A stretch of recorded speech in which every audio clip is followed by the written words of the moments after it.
No, Dennis got your name right this time. He That's did. fantastic. That's fantastic. We're really happy to be back. If you guys don't know who we are, what PragerU is a digital media company where we put out short videos on basically every topic there is. Topics on history, topics on politics, science, anything morality, anything that really Dennis Prager has ever talked about. We're making videos about it and pushing out our videos to now billions of people. That we are. Educating the next generation. So Amla and I are very happy to be here. Yes, we are. And we're going to get into a little bit of our background because you might not have heard our voices before. You may have never met us. Will, do you want to cue it up and let everybody know your backstory? I'm pretty sure last time you started, so this time Did I'll I? start. Okay. So, where I come from Colorado, and my entire life I was someone who was on the left. I was an atheist. I grew up without my dad really in the picture, and my mom and my brother and my grandpa were really the ones who raised me in most respects. And so I turned to atheism, I turned to leftism. I basically thought a lot of the world was useless. I was very nihilistic at that point in my life. And eventually everything changed when I went to college, because I went to the University of Colorado Boulder, which if any of you guys know about Boulder, you know it's the People's Republic of Boulder. And everything changed when I was an English major there, and I was in sociology classes and political science classes. And one thing that I didn't talk about last time, but I want to talk about this time, is that when I became a conservative, eventually after being in these classes and seeing through the brainwashing and indoctrination, I would be in my political science course, and my teacher was a total leftist, and she would be talking about just how horrible the conservatives are, and how horrible that the right is, and everything like that. And so I would raise my hand every single day in class, and I would say, actually, teacher, that's wrong. You know, I would every single day try and school my teacher because she was saying wrong things and I wanted the other students to see. And then I would have other students in my class come up to me afterwards and they'd be like, hey, Will, like, I heard what you said in class today and I really like it. You think we could be friends? I just don't feel brave enough to say it. And I'm like, no, I don't want to be your friend. If you are not brave enough to be someone who is going to stand up in class or whatever circumstance when you are supposed to stand up for these values, then I don't see how you and I can be these friends. It's like, if you have these values and you have these ideas, me becoming a conservative, right? Like I said, I was a leftist before. I dropped out of school after 2 years to move to Los Angeles with no money or anything to come and work for PragerU and make content and influence people and change people's minds. And I did that because I know that if I have all this information inside my head, all these values and ideas that I can influence people with, I have to do something about it. I feel called to go and do something about it and share those ideas. So like I said, I've been in Los Angeles now for about the past 4 years. Started with an internship at PragerU back when Dennis Prager didn't really know my name and would forget it, but now Dennis Prager and I are, you know, I don't want to say best friends, but, you know, pretty much best friends. Pretty good buddies. Yeah, pretty good pals. So it's just been an awesome ride. You know, my videos alone have acquired about 500 million views online, made some mini documentaries, author of my book, How to Win Friends and Influence Enemies, which you guys can pre-order online. I do national speaking. So it's just been, that's my came from, and yeah. Right. Yeah. And I think Will and I both had very similar but different upbringings and journeys into the political world. I'm new to PragerU. We're running on my 6th month now. But hi, everybody. My name is Amla Epinobi. My background is I was raised by a single mother of 3 who happened to be a leftist fundraising organizer. So she works currently for a leftist organization out in Florida and is doing their fundraising and grant writing and things of that nature. So I grew up with that experience and that sort of influence for much of my young adult life, and I was an atheist, angry, leftist, and I carried that with me throughout middle school and high school, and I was that kid who was constantly picking arguments with the kids that I knew were conservative.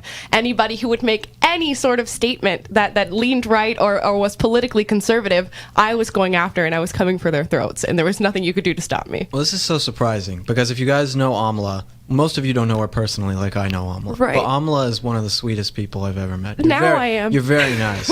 It's hard to have such a hard switch from being an angry leftist to someone who is very nice and open to hearing other people's ideas. Right. It was a journey. I think being on the left, you have this inherent disillusion with the world, with America, and you have a hatred because you feel like systems are against you, and that's how I felt. Now, contrary to Will, I didn't grow up in a leftist area. I grew up in a very rural, conservative, white area, and you couldn't have told me that conservatives were good people people that they were kind. I would have believed the exact opposite, even though I never experienced that in my day-to-day life. So when I graduated high school, I started working for a leftist organization as a youth organizer, which meant that I was traveling around to middle schools and high schools, finding students who were already leaning left, pushing them further to that side, getting them involved in protests and door knocking and activism, and then funneling them through our organization, which a lot of people don't recognize is that a lot of the young people who work for the left have been sort of recruited by these organizations, and that's exactly what I was doing. And through that work, I sort of realized that leftist ideology in no way supported my experience, my beliefs, and my values, and I started to question what I was hearing. And every day I would go into work, and you would just hear blatant racism towards white people specifically. For those of you who don't know me, I was raised by my white family. So I couldn't understand and I couldn't grapple with the fact that I was working with people who hated the people that raised me, who hated half of who I was. And that sort of started a moral dilemma within my own mind. I started to question not only that, but everything I was doing for this organization. And when I brought up questions and concerns to leadership at this nonprofit, nobody wanted to hear what I had to say. Nobody wanted to answer the questions that I had. So I was forced to go out and look for answers elsewhere.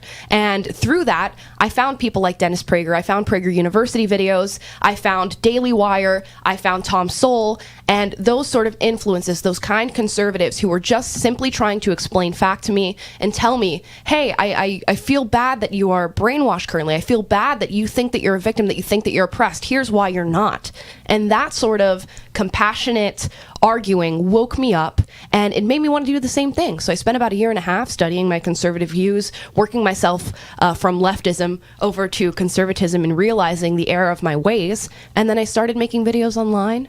PragerU found me through that because they kind of took TikTok by storm, the platform that I started on. And now I'm here, about 5.5 months later. You're listening to all those racist Nazi bigots, it sounds like. Right. Got conservative propaganda shoved down your throat. It's funny because that's exactly what I expected to hear from conservatives. I thought, oh my goodness, I'm going to go on the internet and I'm going to look this stuff up and I'm going to learn how oppressed I am and I'm going to learn how much people really hate me. And I got the exact opposite experience. That's the best thing about it. I think Amala and I have a unique perspective on a lot of stuff because I'll hear from a lot of conservative people, lots of conservative talk show hosts or people online. It's like they were raised conservative their whole life and never really interacted with people on the left too much. I don't want to say that's bad. If you have kids, you should raise them conservative from the time they're young, okay? I'm not saying that's a bad thing. But I'm saying that a lot of people who have been conservative their whole life or maybe haven't been exposed to other ideas are missing out on a lot of what the left actually believes. When Amala and I are making debates on our show, as well as on this show or whatever else we're doing, we're not straw-manning the argument because we were there. Right. We know what these people on the left think because we were those leftists. Right. We know what they believed in. So when we're fighting against their ideas, we can actually give people a very level-headed approach and say, hey, here's what worked for us. Here's what changed our minds. Here's how we can actually wake people up who are on the other side versus, just conservative talking points from the 1980s that people have been using since Reagan. It's like those types of things aren't necessarily going to work. There's a new way to influence conservative people now. Right, and it's so easy to hop into the political space and polarize it even more and say, I'm a conservative, I'm going to stick to the conservative people I know, I'm going to run through the talking points on that end, and I don't have any interest in talking to leftists or being friends with leftists or making any sort of relationship with them because they're beyond reach, they're beyond hope. But I am that leftist that you left behind and that you didn't talk to, and I was as far left as probably anybody can imagine, and my mother now is as far left as I can imagine. So people coming out and being compassionate and talking to you can really make a lot of difference. And it doesn't matter how far along you think a person is. They can be reached. You just have to do it in the right way. You just have to strike the chord with them. And it has to affect you personally for you to really wake up and realize that. And Will, you had that experience, right? Yeah.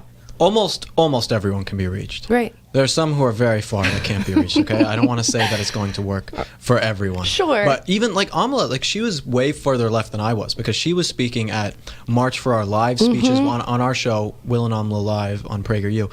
We went through her speech. We reacted to it. It was cringy. It makes me cringe just thinking about it. It was something that I guarantee you guys wouldn't want to hear before, but now knowing Amala, it's good to look back and know. But guys, on PragerU, we do a lot of that kind of stuff. We showcase leftist videos, we showcase conservative videos, we discuss things that are happening right now in the world, and that is why PragerU is so important, because we are giving young people who are my age, who are Amla's age, the tools that they can use to actually battle against the leftist ideas that they're seeing every single day around them, on their campus, at their workplace, wherever it is. So make sure you go to PragerU.com, donate today to help us continue our mission. We'll be back after the break. Thanks, guys.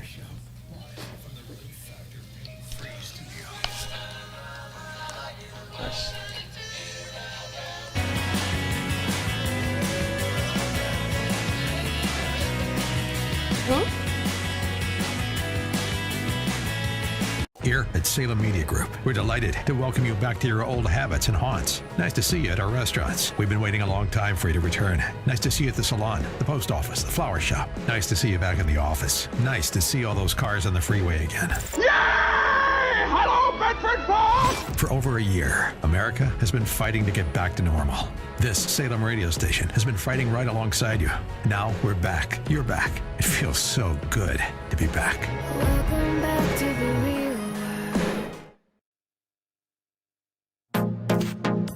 Trending now on the Hugh Hewitt Show.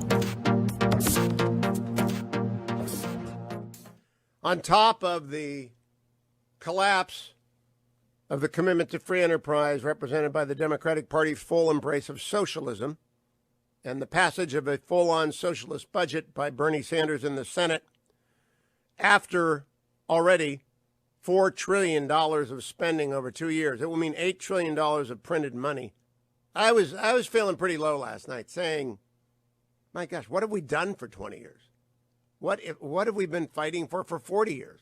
If we're just going to be a socialist backwaters country that can't keep our commitments to people we fight for, we pull it. Because I began my life with the fall of southern Vietnam, helicopters on the embassy in Saigon. I went to college. I was a sophomore in college when that happened, 1975. And here we are. Kabul will look that way within 30 days. You just realize there's a 1994 out there somewhere. There's a 1980 out there somewhere. Indeed, I think we're going to wipe out the Democrats. This country does not want to be a socialist country. And the Democrats are socialists. All of them. They all voted for it. Now it's going to go to the House. It's a pure transfer of wealth. It's taking the money you earned. They're going to tax at death everything you've got. They're going to not raise the basis.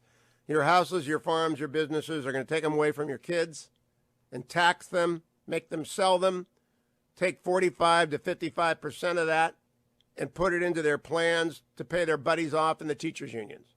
And they're going to mask your kids, and they're going to ignore your demands that critical race theory be booted out. And you know what? Time to rise and fight again. Keep up with what's trending. Subscribe on YouTube and at rumble.com. This is Albert Mohler for Townhall.com. The editorial board of the Los Angeles Times has put forward a horrifyingly honest argument about abortion. The headline it ran was this: "The right to an abortion means the right to have it for any reason." They intend for abortion to be available for any reason, at any time, or for no reason. Their focus was a law passed in 2017 by the legislature in Ohio, a law that seeks to prevent abortion on the grounds that the unborn baby has been diagnosed with Down syndrome. The editorial board of the Los Angeles Times is saying that it is wrong to try to protect unborn babies that are diagnosed with Down syndrome by such a law. Why is it wrong? Because, says the editorial board, it interferes with what is a greater good than human dignity in the womb. And that means a woman's absolute autonomy, and what the paper claims is her constitutional right to destroy the life within her. Like I said, this editorial is honest. It's also horrifying. I'm Albert Mohler. Publicpolicy.pepperdine.edu. Trending now on America First with Sebastian Gorka. This is really it's crucially important. The lessons of the last 20 years is that we are peerless. Our military, when it comes to the application of military force at the tactical or even operational level, has no match in the world, especially Operation Anaconda.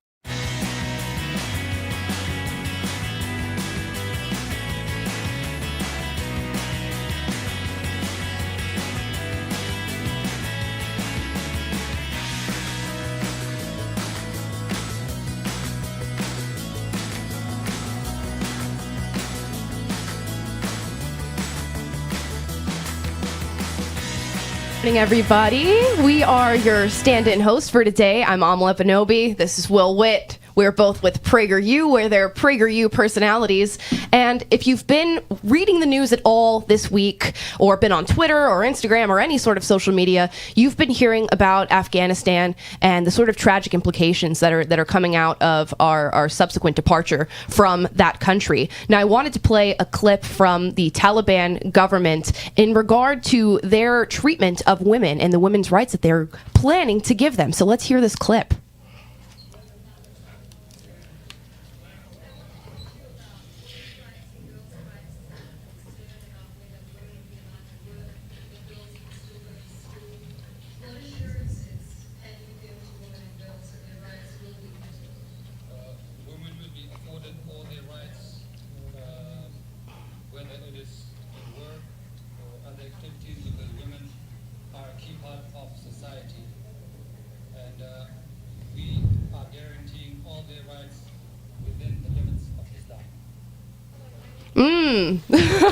Wow. Wow, that's really promising. We're going to guarantee them all their rights within the limits of Islam. And we've been seeing videos come out of Afghanistan right now where women have been treated, there's no better word to say it, I mean, just horribly. Women have been treated horribly in Afghanistan right now by the Taliban. And it's a stark difference to what we see in America right now. Because in America today, you go anywhere where there are people who are on the left and they will tell you that they are oppressed. Especially leftist women will tell you about the patriarchy and tell you about racism and all these different things. And tell you that you are so oppressed for living in America. What a lie that is when you can just do a simple look around the world. Look at what is happening right now in Afghanistan. Look at what's happening in Somalia, other places around the world, and say this is a real patriarchy, not what people are complaining about here in America. Right, yet semantically it's the same, and people on the left have gone sort of quiet in regard to what's happening in Afghanistan right now, and it really makes you think about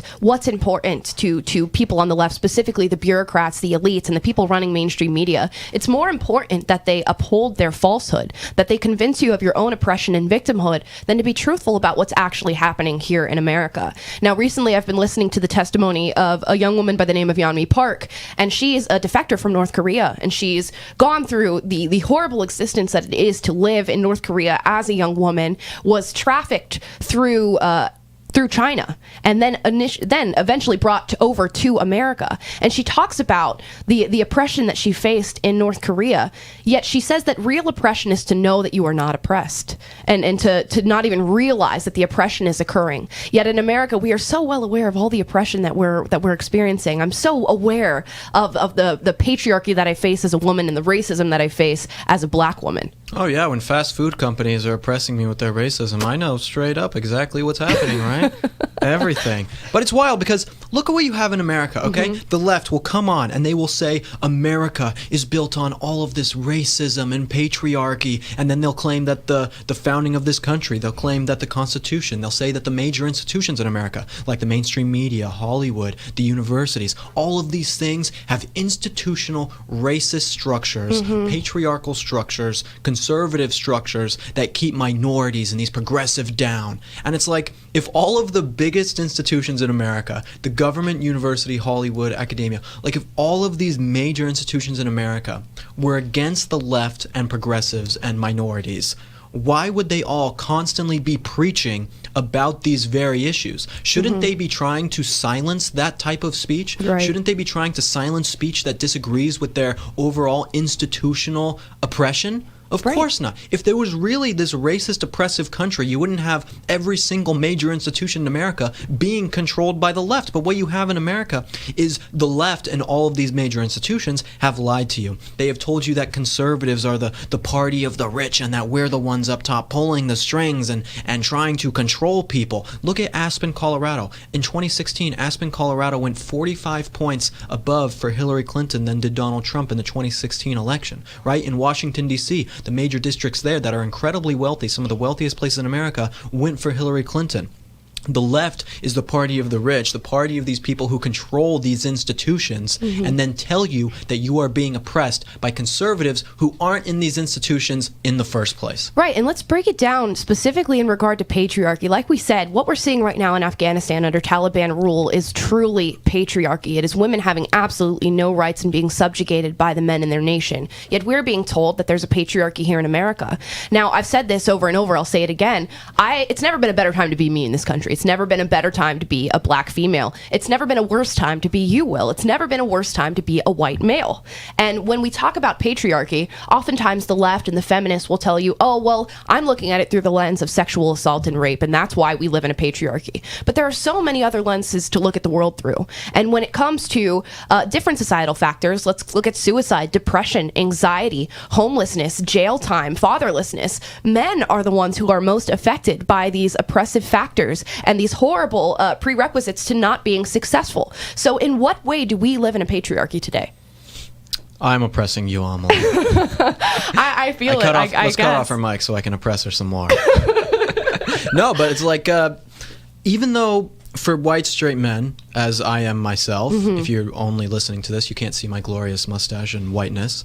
But if you are watching this, you can see. But even as someone who, as Amala points out, it's a tough time to be that type of person in America. I don't want to say it's like all bad for my people. I don't want to come on and say that I am oppressed or anything like that, because one thing that conservatives do that leftists don't, and going back to Ayn Rand, where Ayn Rand talks about the individual as the smallest minority, conservatives look at people as individuals and say, look, Amala, she's black, she's a conservative, all this, but that stuff doesn't necessarily matter. It matters what her values and her insight is. Will, straight white male, the left will say, oh, he's a straight white male, and group me in with other straight white males, where a real conservative will look at me and say, Will believes this. Will really loves disc golf. Will really loves pizza with anchovies on it, whatever it is, right? But they'll look at my individual factors and break it down that way instead of saying, oh, he's part of this larger group. And the left works on collectivism. They put the good of the society, quote unquote, above the good of the individual. You know, you've heard millions of times, for the greater good. More harm has been done in the name of the greater good than any other ideology in history. Right, and let's truly break it down and say that those little things, like what Will values and what I value in our family life, are far more important and far more indicative of where we're going to be in the future than our skin tone or our gender. And Tom Sowell breaks this down a lot in Discrimination and Disparities. He talks about the fact that prerequisites like, do you have both parents in the household? Did your parents read to you? Did you go to school and get a proper education? Are far more important and are going to show you how successful you are going to be in the future than your skin tone or your gender. And that's what we try to talk about a lot at PragerU. Now, Will, you want people to call in. Can you give them the number? Of course I do. Everyone, call in, even if you hate us. We might even prefer you to call in if you hate us. 1-8-PRAGER-776. You can call in 1-8-PRAGER-776. You can come on, compliment us, ask us questions, whatever it is. And remember that if you guys love these conservative values, you love freedom-loving values, that you make sure that you go to PragerU.com and check out every single thing that we're doing, because we are influencing the next generation. If you support what we're doing, support Dennis Prager and us, go to PragerU.com, donate today. We'll be back after the break. I stepped on you. That's my fault. Oh, all good. I totally forgot the number. It's okay. Sorry about the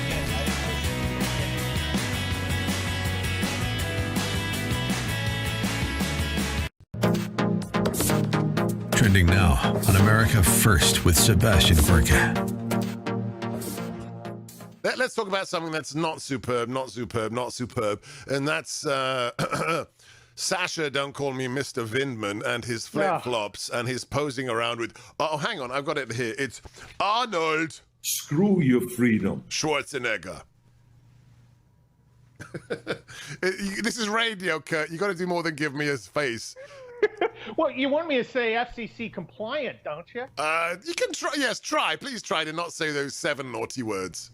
Well, look, I find it a massive embarrassment that a former governor of our biggest state in the union casually dismisses freedom the way this guy does. It shows he has a basic misunderstanding of the concept. Maybe he needs to go back and reread his citizenship study materials, because freedom is the most important thing. I find it remarkable that I have to repeat on Twitter, to the consternation of liberals, that why, yes, my rights are more important than your life and my life, because hundreds of thousands of Americans have died for their rights. There are always people, Dr. Gorka, who are willing to allow you to live as a serf. They will allow you to continue to live as long as you obey them and disenfranchise yourself and give up your rights. You will probably be able to live. Not always. Sometimes they'll just murder you because they want to. As if you dip your toe into liberal Twitter, you'll see that's one of their hot fantasies. But the fact is, rights are more important than your life, and people. Keep up with what's trending. Subscribe today at rumble.com. Trending now on the Charlie Kirk Show. Because all it takes is one example of something that works. And that's why Florida and Hungary, in my opinion, are so similar, right? Is that Florida is the domestic example of a more orderly, common sense approach to the land of the insane, right? And they hate that. Like, we must crush Ron DeSantis. We must crush Viktor Orban, right? Right. And notice that the people calling for crushing other people are the ones calling you a fascist. So the very people who are like, oh, no, it's totally normal to fire someone from his job because I disagree with them. It's totally normal to beat someone up for having a Trump hat on, a political party that I don't support. Yeah, we should beat him up. It's totally cool to burn your cities on the basis of political ideology, BLM, over the last year and a half. No, it's totally fine. But if you disagree that you're the fascist, it's like at a certain point, I think we're too literal. I know that I certainly am way too literal. Every night, I'm writing my scripts and I'm like, I can't, but that's the opposite of the truth. And at a certain point, that's on me. Of course, it's the opposite of the truth. It's a totalitarian worldview that inverts reality for its own power. Like, that's just what it is. And if I continue to be surprised by it, then I'm the moron. The question is, what do you do about it? And I'm not sure I know the answer. I mean, I'm not in charge of anything. I'm just a talk show host. So my job is just to say it out loud. I think that's a helpful first step. But you can see where this is going. I mean, CNN just fired 3 employees for not getting the vaccine. Just fired them, like right, and no one said anything. Also, that's totally normal. Take a man's livelihood away because he won't take a medicine that you want him to take, that he may not need, that he certainly doesn't want, and he can't work in this country. Like, what do we want to live in that country? I don't.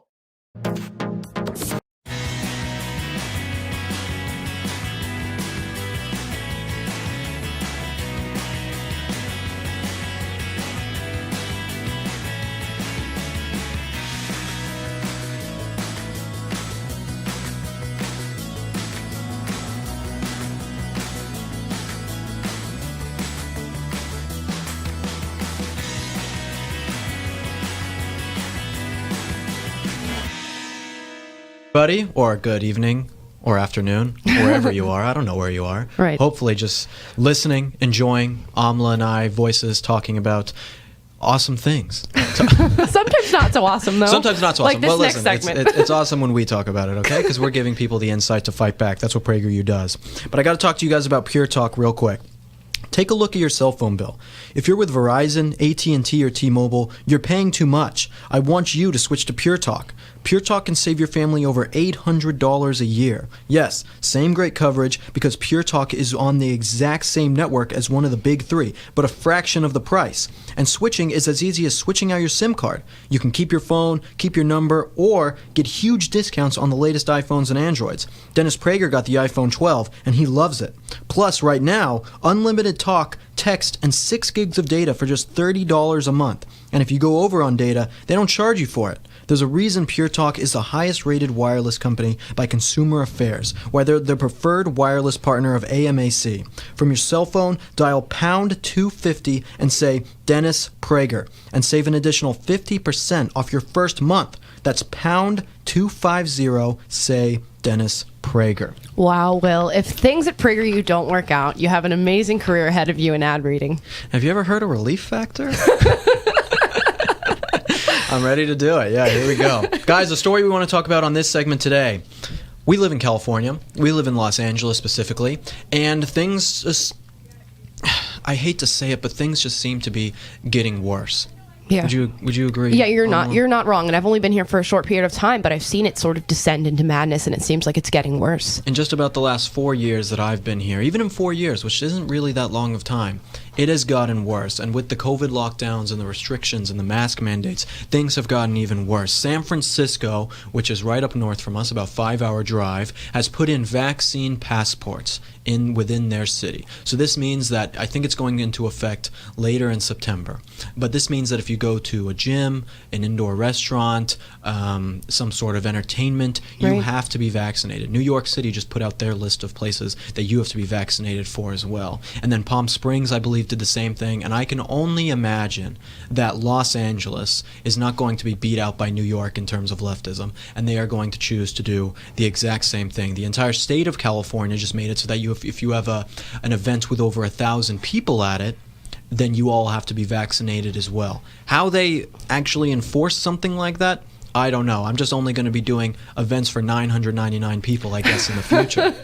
But how are they going to enforce that? I don't know. But it seems to me that if you go on Twitter and you look at the comments underneath these announcements, mainstream news is reporting on these types of things, people are totally fine with going and giving up their freedom. Right. And it begs the question, do we even cherish freedom in this nation anymore? And with the commentary that I'm seeing on this, of course, it's from the left mostly, but I'm finding that people don't even understand what it means to live in a free society anymore. And it's because we're so detached from our history, our founding, what it means to have freedom, liberty, your pursuit of happiness. It's scary to think that it's not even a value that we hold dear anymore, so people are not even familiar with it. And as somebody who worked in medicine before coming to PragerU, it's amazing to me to see how fast our HIPAA violations and that sort of legislation was thrown out the window. Now you can ask anybody about their medical information. And we're at a turning point right now as a society. We need to do something now before it gets beyond this, before it gets to vaccine mandates where you are. Really, our turning point was back when COVID-19 first was announced, and they went through the first lockdown measure. They shut down our economy. They forced everybody to be in our homes. That should have been when people started questioning whether or not we were headed down the path of tyranny. But we didn't. We allowed the government to lock us down. We allowed them to shut down the economy, and now here we are. We've tested. They tested us, and they said, how much do you value freedom? And we told them that we don't value it at all. So now they're pushing the bounds of it, and they're trying to find out where the line is. And look at Australia right now. Absolutely insane what is happening there. People are being arrested for going outside. They can't even drink outdoors. And Democrats in New York City, a congressman in New York City just introduced a bill here in America that you can't fly domestically unless you're vaccinated. Look, go get vaccinated, go do whatever you want, okay? It's your body, your choice. All right, we're going to use that argument now as conservatives. But people think that there is this sort of consensus of people, and I'm going to get into this in the next segment, but we're running out of time on this segment. So if go call 1-8-PRAGER-776. Get on the phone with us, 1-8-PRAGER-776, so that we can take your calls on the next segment and talk about all of the craziness going on. And if you support everything that Amla is talking about, what I talk about, even what Dennis Prager talks about, then you can go to PragerU.com and support us by donating to our nonprofit so that we can keep our videos free, keep reaching young people like me, and changing more and more minds. We will be right back after the break. Thank you.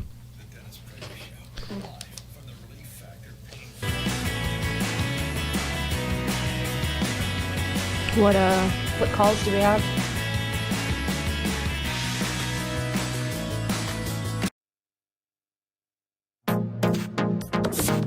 Trending now on The Larry Elder Show.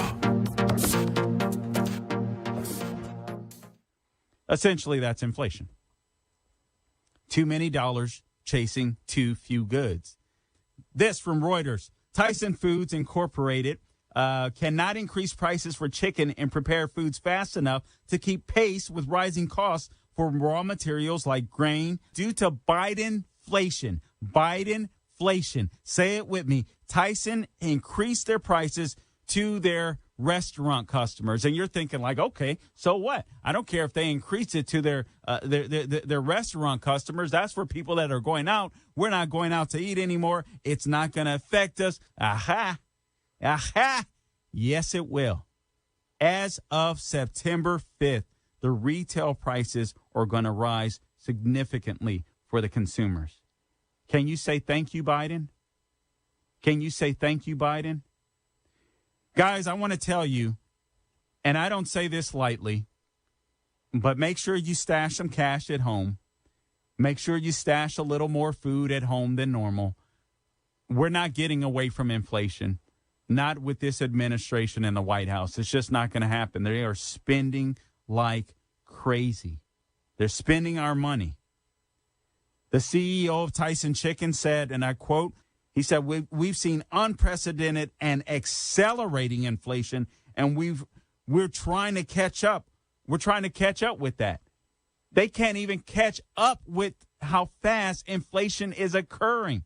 That means we're going to pay for it. Thanks, Joe Biden. Keep up with what's trending. Subscribe on YouTube and at rumble.com. Trending now on The Charlie Kirk Show. So you were just in Hungary, according to the activist press. You were contributing to the downfall of Western civilization or whatever in a country of 10 million people that secures their borders. Tell us about how all that kind of came to be. As a father of 4 children, I'm very familiar with lying because kids lie. And when kids lie, they lie in a recognizable way. They tell you a version of the story that's, say, 15 or 20 degrees off the truth. Like, did you eat the Oreos? I just had 1. No, you had 6. Oh, I had 2. Right? So that's how conventional people lie. Totalitarians lie in a very different way. They tell you the inverse of the truth, 180 degrees. You ate the cookies. You ate the cookies. You ate the cookies. And then they arrest you for eating the cookies. Keep up with what's trending. Subscribe on YouTube and at rumble.com. Trending now on the Eric Metaxas Show. I have campaign expenditure limitations. Gavin Newsom does not. He can raise and spend an unlimited amount of money. And shortly after it was obvious I was going to get into the race, the union, SEIU union, gave him $5 million for the anti-recall side. And just a couple of days ago, the teachers union, the largest funder of his campaign, gave him an additional $1.8 million. It is estimated he's going to raise a minimum of $50 million, maybe as much as $75 million to defeat me. You were praising my courage. Let me just say something about that. I get that a lot, and I have to push back because I'm not storming the beaches of Normandy.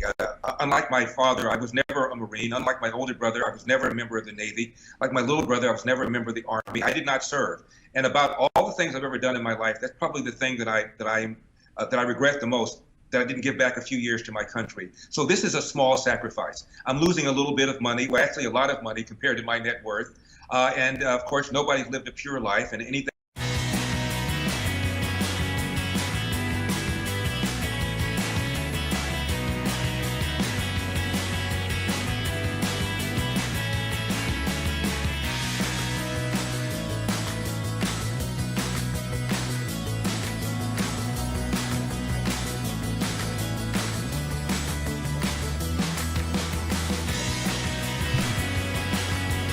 Will Witt here and Amla Ekpanobi.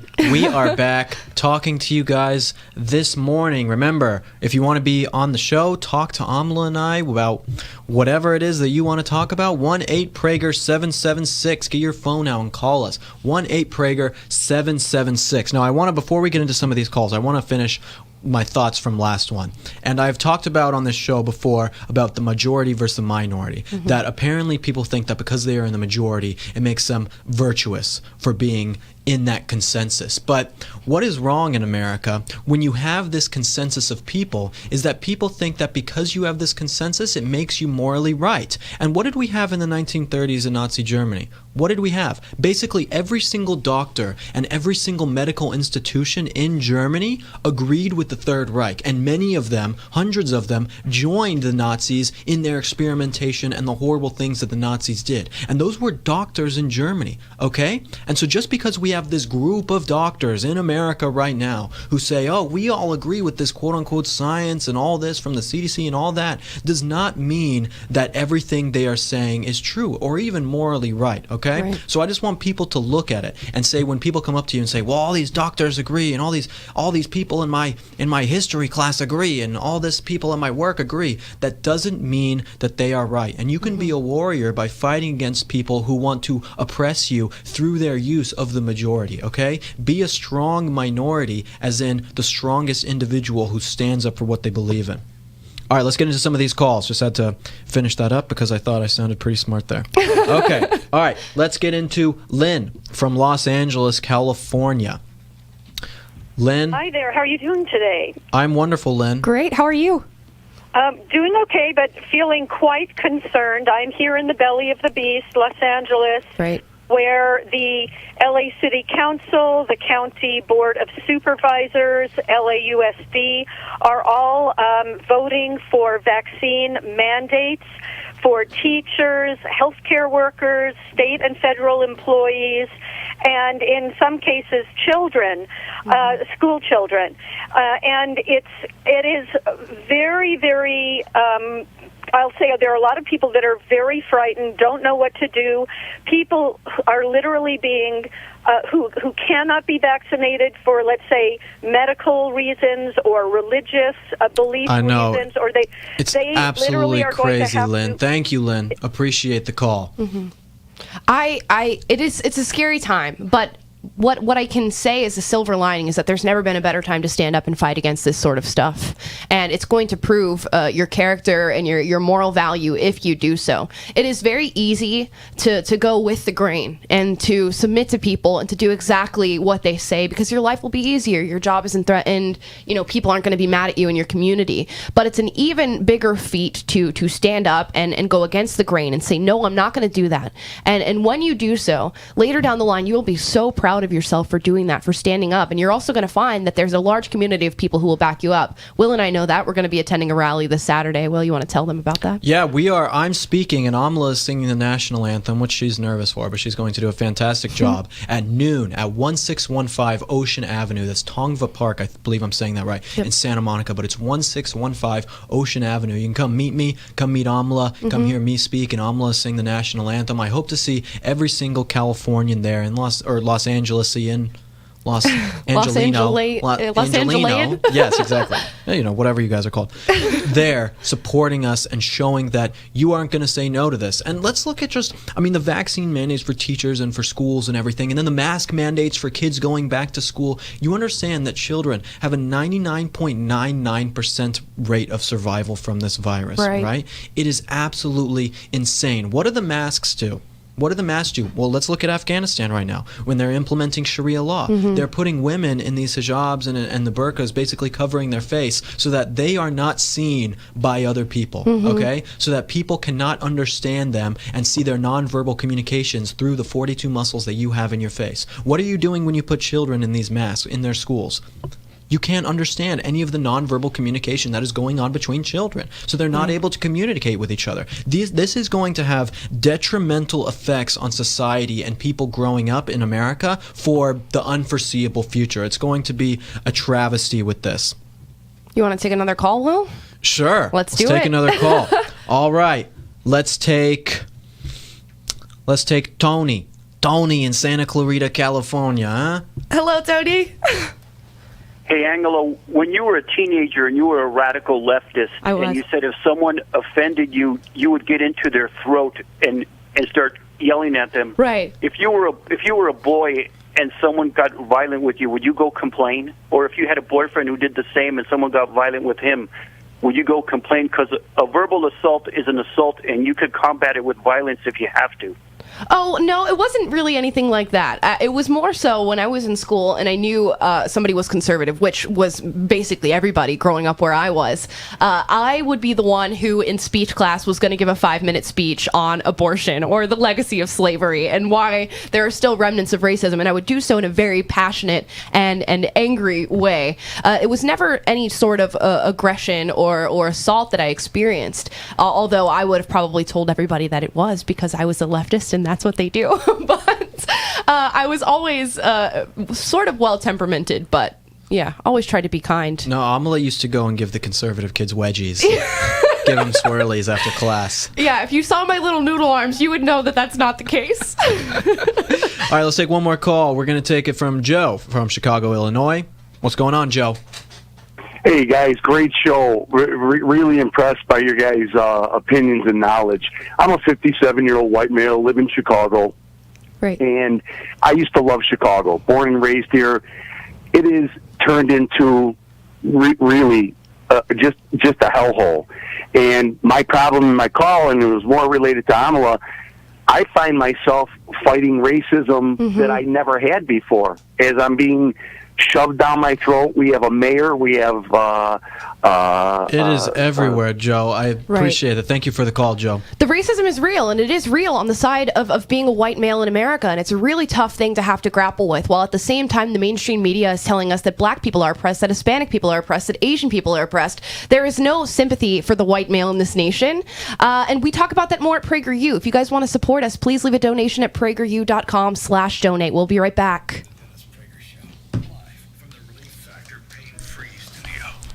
Cut Joe off. Sorry, Joe. Sorry, Joe.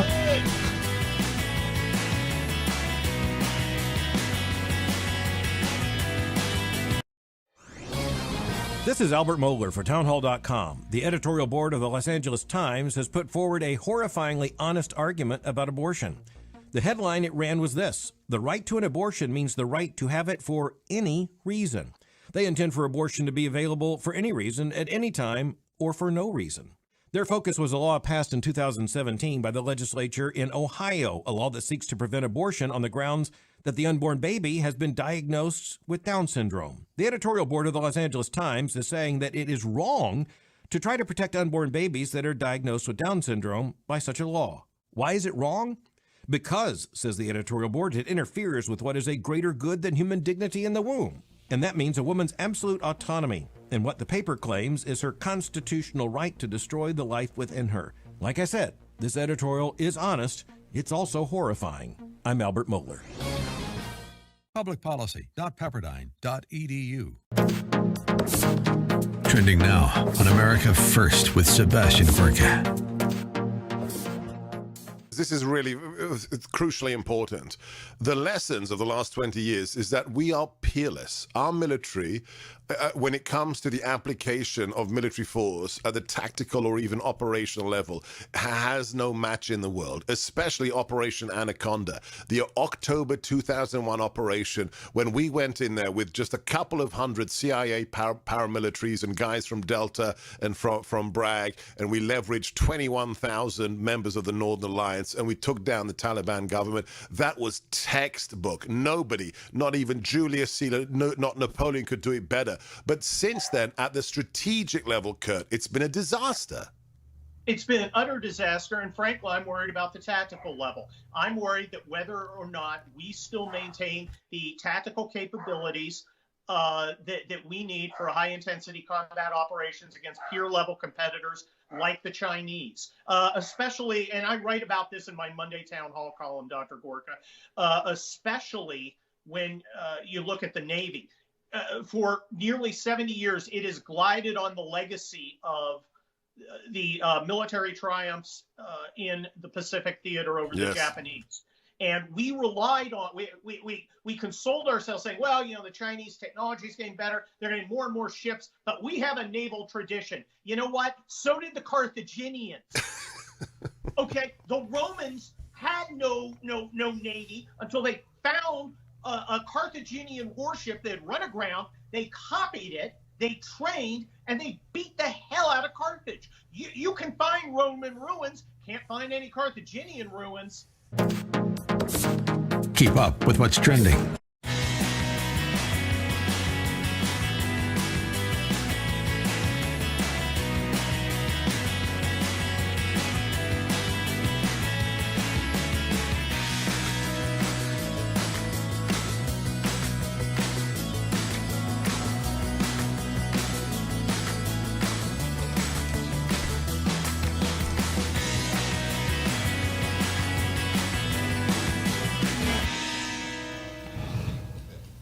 Your stand-in hosts, Lepanobi and Will Witt, are back, PragerU personalities. I wanted to give just a quick note to the last call from Joe and say that, yes, racism towards white people specifically white males, is growing in America. The best thing that you can do to combat that is to sort of take the blame away from white people. There's no reason you should be punished for the transgressions of your ancestors.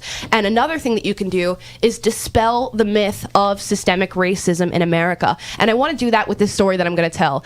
Will and I on our daily show, Will and Amala Live, which is every day at 2:30 PST, 5:30 Eastern on YouTube and Facebook, on PragerU, we talk about different historical events. And a person that I want to highlight is somebody by the name of Joe Louis Clark. You may not have ever heard of him. His other moniker is the Batman. Now, Joe Louis Clark was born in 1937 in Georgia, a time which would have been illustrated as peak racism in America. Yet Joe Louis Clark was able to ascend that. He ended up graduating high school. He went to college. He received an honorary doctorate and eventually became a military drill sergeant. And this is, of course, a young black man in America during the 1960s. And he imagined himself to be successful and made himself prevail. Now, after becoming a drill sergeant, he left that job and became the principal of Eastside High School, a school that was completely wrought with drug violence and gang violence and prostitution. And in doing so, he would walk around the halls with a baseball bat and a bullhorn. And he would threaten any student that was coming to push drugs or to create violence or to start gang-associated groups at the school. And he turned it around. In his first week, he expelled over 300 students. And what would you know? Eastside High School became a well-performing school. The whole community cleaned up. The school test scores went up. And Joe Louis Clark was able to give hope to an entire group of young black Americans in Paterson, New Jersey. Right, but the left thinks that the only way that you can actually fix these quote-unquote systemic problems are through oppression and taking down the institutions and tearing them all down, when in reality, you can just have people who are hard and don't sacrifice their values and make sure that people are held accountable for their actions, and you can do a lot of good. And I want to come on and say one more thing. If you're talking to people about racism and stuff, you can pre-order my book, How to Win Friends and Influence Enemies, which is now available on Amazon. How to Win Friends and Influence Enemies by Will Witt, which gives you the tools so that you can talk to people about racism, climate change, all the biggest issues of the day. And also, much of what's in that book is inspired by my work at PragerU. PragerU is my life, essentially, okay? Not Dennis, but PragerU in general. And it's a resource for people where they can find the right information that is happening right now in the world, where they can learn about American values and American history and learn how to take those ideas and change other people's minds. Make sure you go to PragerU.com, check us out, and donate today. Thanks, guys. We'll be back.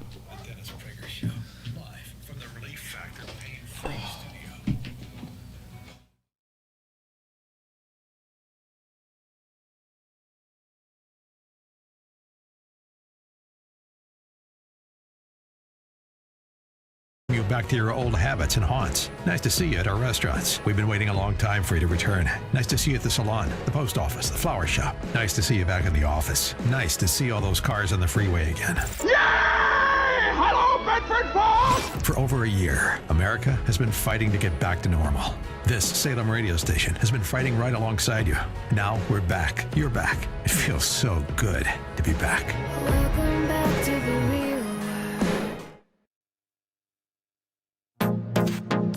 Trending now on the Hugh Hewitt Show. On top of the collapse of the commitment to free enterprise represented by the Democratic Party's full embrace of socialism and the passage of a full-on socialist budget by Bernie Sanders in the Senate, after already $4 trillion of spending over 2 years, it will mean $8 trillion of printed money. I was feeling pretty low last night, saying, my gosh, what have we done for 20 years? What have we been fighting for 40 years?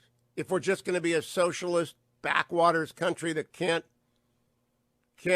keep our commitments to people we fight for, we pull it. Because I began my life with the fall of southern Vietnam, helicopters on the embassy in Saigon. I went to college. I was a sophomore in college when that happened, 1975. And here we are. Kabul will look that way within 30 days.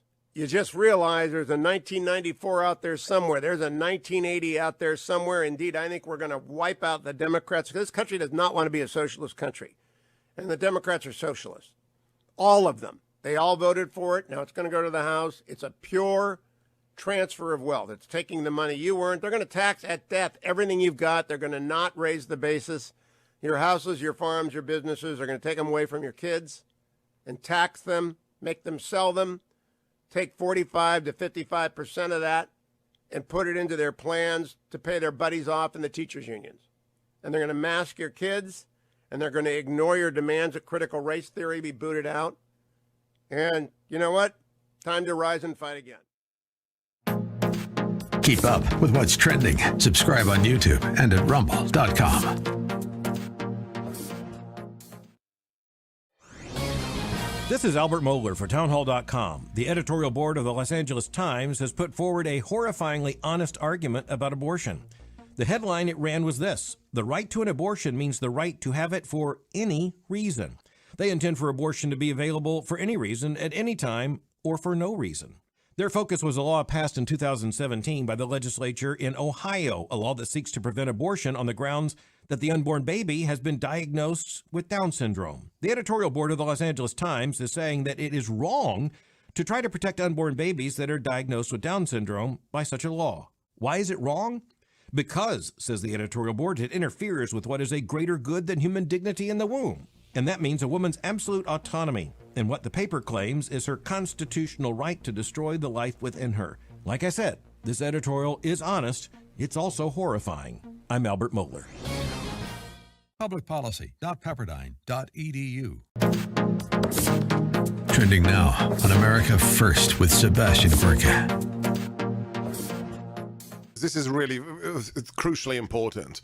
The lessons of the last 20 years is that we are peerless. Our military, when it comes to the application of military force at the tactical or even operational level, has no match in the world, especially Operation Anaconda. The October 2001 operation, when we went in there with just a couple of hundred CIA paramilitaries and guys from Delta and from Bragg, and we leveraged 21,000 members of the Northern Alliance, and we took down the Taliban government. That was textbook. Nobody, not even Julius Caesar, not Napoleon, could do it better. But since then, at the strategic level, Kurt, it's been a disaster.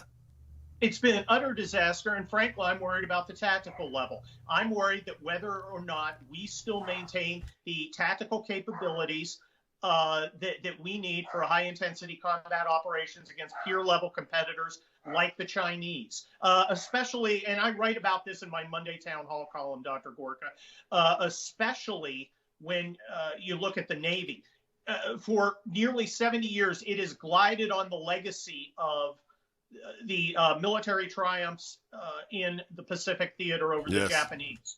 And we relied on, we consoled ourselves saying, well, you know, the Chinese technology is getting better. They're getting more and more ships, but we have a naval tradition. You know what? So did the Carthaginians. Okay, the Romans had no navy until they found a Carthaginian warship that had run aground. They copied it, they trained, and they beat the hell out of Carthage. You can find Roman ruins, can't find any Carthaginian ruins. Keep up with what's trending. Subscribe today at rumble.com.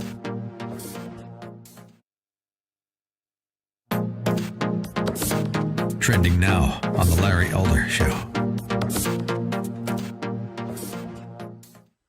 Essentially, that's inflation. Too many dollars chasing too few goods. This from Reuters. Tyson Foods Incorporated cannot increase prices for chicken and prepared foods fast enough to keep pace with rising costs for raw materials like grain due to Bidenflation. Bidenflation. Say it with me. Tyson increased their prices to their restaurant customers, and you're thinking like, okay, so what? I don't care if they increase it to their restaurant customers. That's for people that are going out. We're not going out to eat anymore. It's not going to affect us. Aha. Yes, it will. As of September 5th, the retail prices are going to rise significantly for the consumers. Can you say thank you, Biden? Can you say thank you, Biden? Guys, I want to tell you, and I don't say this lightly, but make sure you stash some cash at home. Make sure you stash a little more food at home than normal. We're not getting away from inflation, not with this administration in the White House. It's just not going to happen. They are spending like crazy. They're spending our money. The CEO of Tyson Chicken said, and I quote, he said, we've seen unprecedented and accelerating inflation, and we're trying to catch up.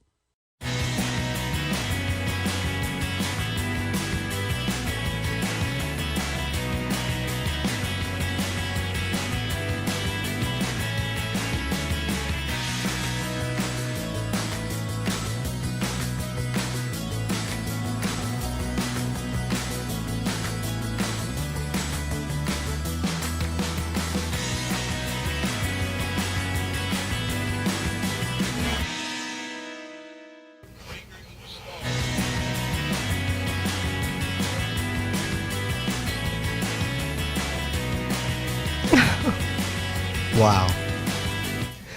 Oh, well, there's no better introduction than the introduction of Dennis Prager. What a kind and beautiful man. Again, we are your stand-in host. He is a beautiful man. Lepnovi, 21 years old, PragerU personality. Will Witt, 24. Also 24 going on 39. Also a PragerU personality. Now, we've talked a little bit about the narrative of victimhood and that mentality, specifically within communities of color. And that sort of narrative is perpetuated by mainstream media, by social media, and by none other than the CCP, the Chinese Communist Party. They love to sort of espouse that propaganda here in the United States while committing atrocities in their own country. We found a video here created by the CCP to talk about CRT. Let's give that a listen.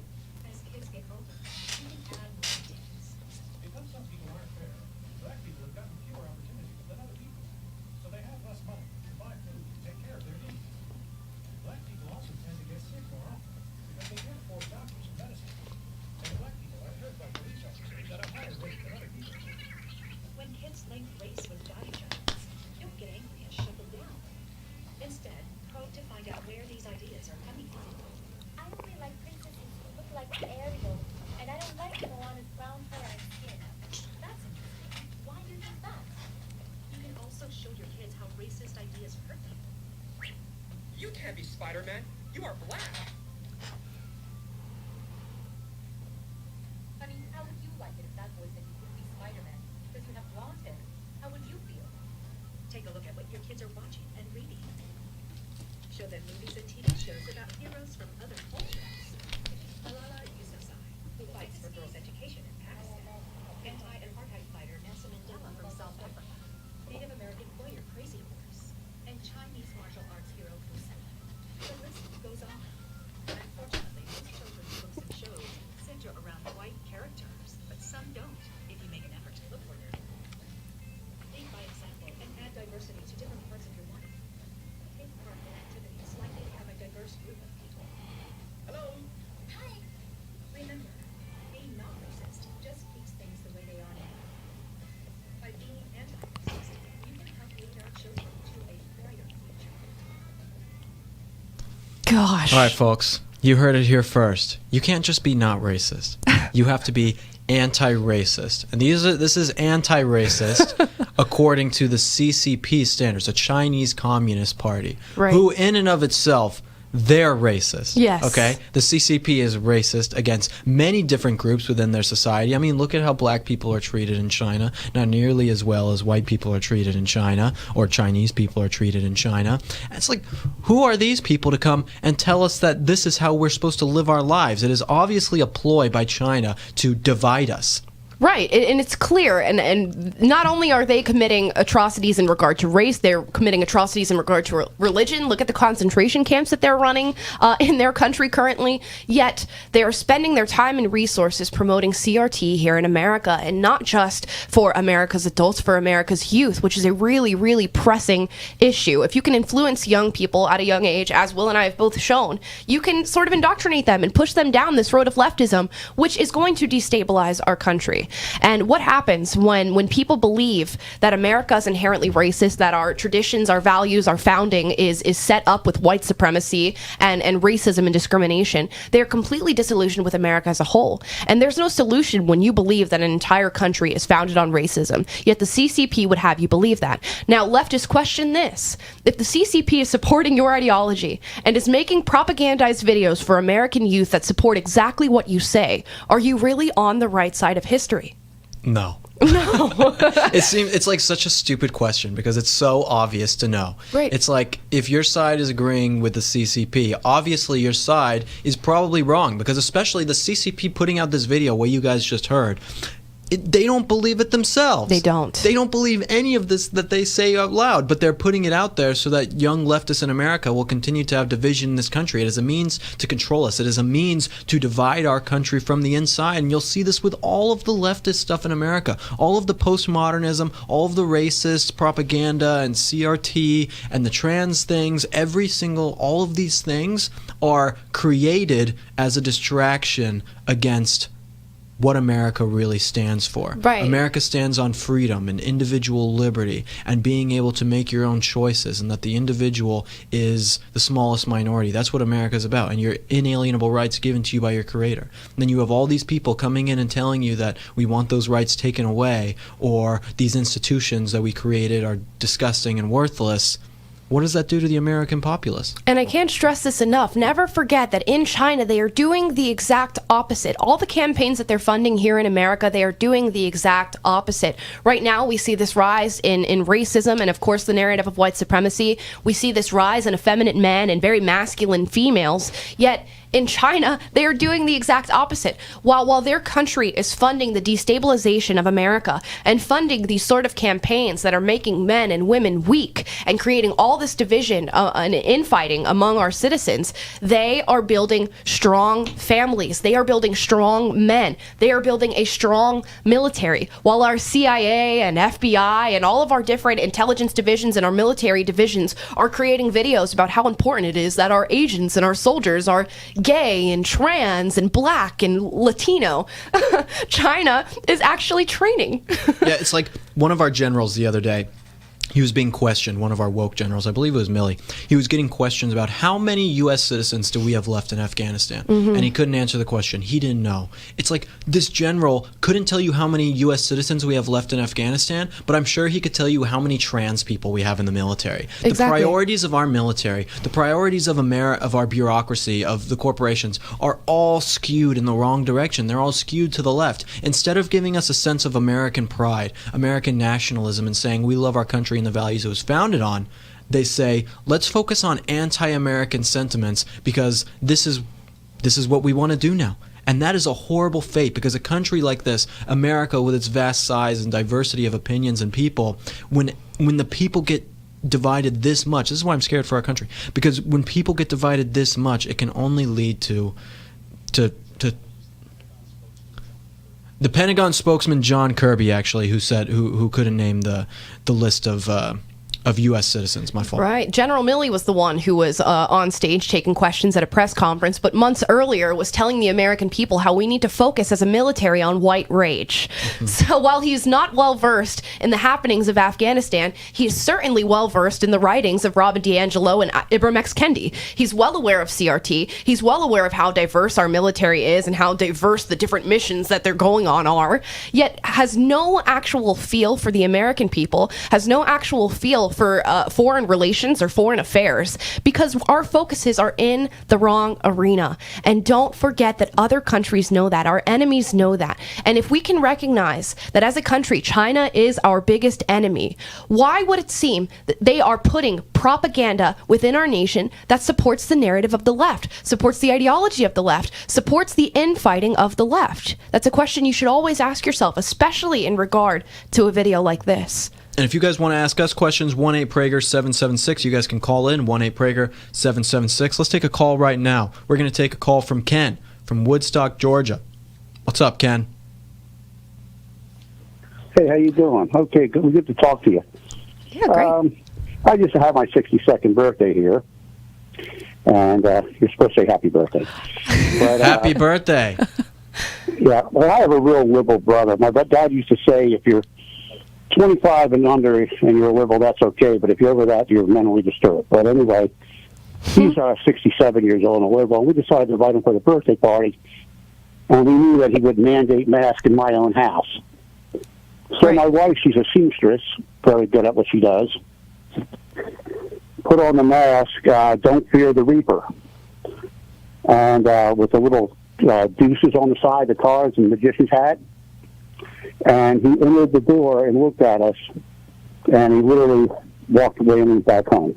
Man, that's tough, Ken. Thank you so much for the call. I appreciate it. And I'm hearing these types of stories every single day, man. I go on my social media, and almost every single message I'm getting nowadays is, how am I supposed to deal with my family in this situation? How am I supposed to deal with my school mandating something, or my workplace mandating something, whatever it is? And it's happening every single day to tons of people. And what I can give you guys, I can't give you all a specific answer for every situation, because there are too many different situations out there. But what I can tell you, that what you need to do is be brave and stick with your guns and stand up for your values. Your gut feelings are going to be right 90% of the time, and that's what you got to do with the real information. And where you can get the real information is on PragerU.com. You can go to PragerU.com and donate today to help keep our videos free and push this information out to more people. We'll be right back.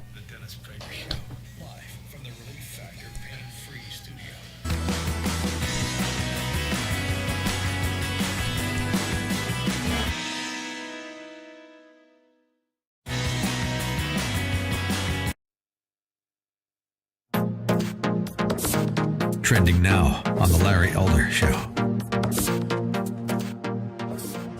Now, when it comes to inflation, I want you to think of this. This is an easy way for you to understand or to remember what inflation is, if this is a topic that's somewhat new to you. It's when too many dollars, so you have tons of money, chasing too few goods. There's not enough stuff to buy, in other words. Or think of Black Friday. You know how all the stores try to get you in the stores during Christmas season, Thanksgiving, Christmas season, Black Friday. You want to buy all this stuff, and they always advertise this one laptop or this one television set that's going to be sitting right smack in the middle of the department store, and they only have X amount before they're absolutely gone. And obviously their trick is to get you in the store so you can buy other stuff. If you're in California, it's so you can shoplift other stuff. But in other places around the nation, it's so you can buy other stuff. So you walk into this store, you get into, well, you don't walk in on Black Friday. You bum rush that store, or you set in line. You have the money in your hands. You're ready to go. You've got all of this cash you've been saving, and you're just ready to go. You're like, I'm going to get my Christmas shopping done today. You pull up, you see the line, and you're like, wow, everybody else, the 200 people standing in line in front of me, have the same amount of money or cash that I do, but there's only 32 of those televisions. Essentially, that's inflation. Keep up with what's trending. Subscribe on YouTube and at rumble.com.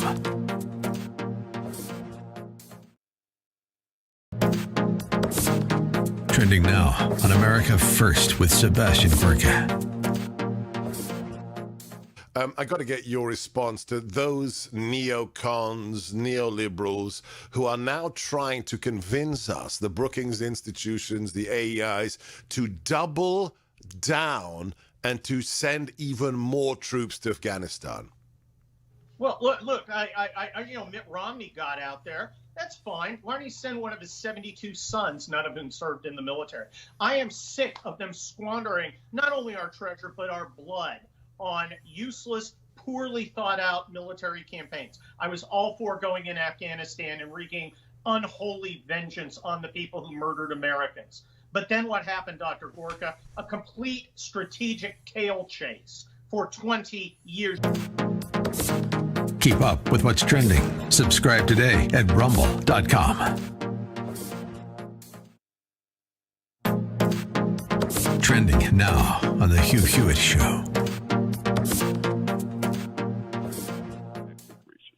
Remember, I said they're going to borrow and spend a lot of money.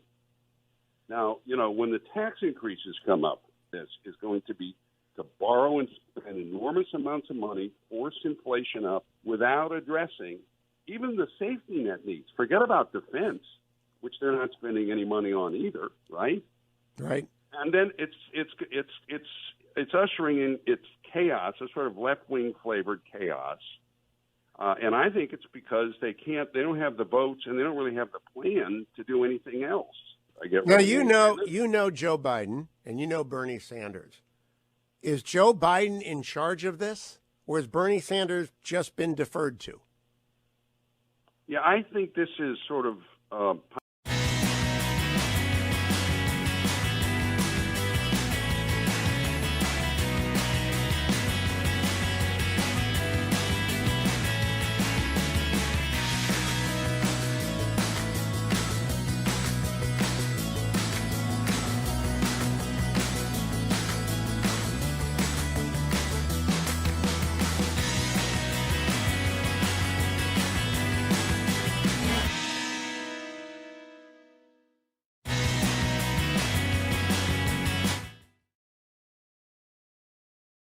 your hosts for the Dennis Prager radio show. Amla, do you know who sang that song, this opening song? I did not. Don't? I was asking you behind the scenes. It's Bob Dylan. I didn't recognize it. Amala. All right, as you can see, we had people commenting about our wisdom. I can see, some of that argument, not knowing who Bob Dylan is. It's okay. I'm book smart, not street smart. We'll do a Desolation Row listening party after this, okay? All of you guys, thank you so much for listening. Before we get into our segment right now, talking about some critical race theory and people standing up for what they believe in, right. Let's take a call right now from Covey. I don't know if that's how you pronounce your name. Covey in Philadelphia, Pennsylvania. Hello. Covey. Hello, it's Kofi. Kofi, okay. like Kofefe, like Trump saying it. Yeah, Kofi. Okay, gotcha. What's going on? Yeah. Hey, I'm a big fan of you guys. Watch your show every day. I'm fairly new to the right. Okay. And I was never a staunch leftist, though. But my question is, I've been starting to watch more right-wing media. Mm-hmm. And I feel like the right, we spend our time bashing the left, where, I feel like we have the better ideas. So I'm wondering, why don't we spend more time espousing our ideas as opposed to bashing the left? Right. And that's actually a great question, because Will and I also consume a lot of conservative media, and you will find that some people do sort of stick to the talking points and don't talk about solutions. That's something that we try to do on our show. And it's interesting because conservatives, our solution is sort of reverting back to the founding, reverting back to the values that America had. We've tried our solution and it did work, but we've sort of just spun ourselves away from that route. And we're hoping to get back to that route. And that's sort of our solution. Yeah, conservatives by nature, it's in the name, conserve, right? So when you're trying to inherently conserve something, it means you're not necessarily pushing for something new. Yeah, right. And this is what I talk about in my book, How to Win Friends and Influence Enemies. In my book, I talk about a vision for America. Mm-hmm. Like, conservatives talk about how we want an economy like the 1980s and morality like the 1950s. Mm-hmm. Amla's 21. I'm 24. Something like that doesn't give me a real standing to say, oh my goodness, I really want to be a conservative now. Right? It's like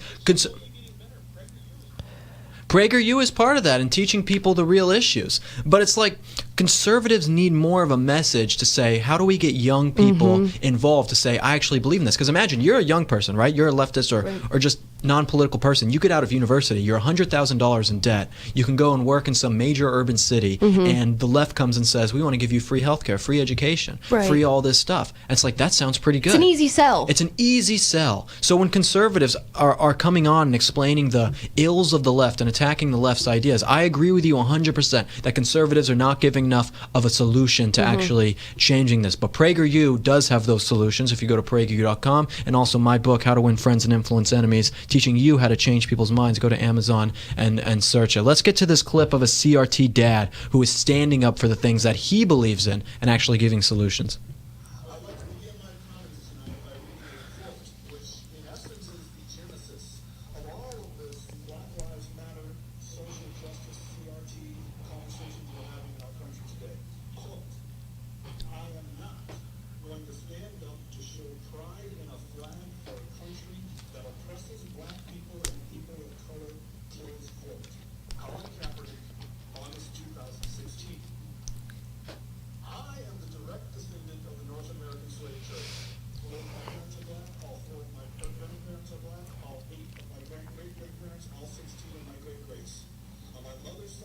ancestors were enslaved in Alabama.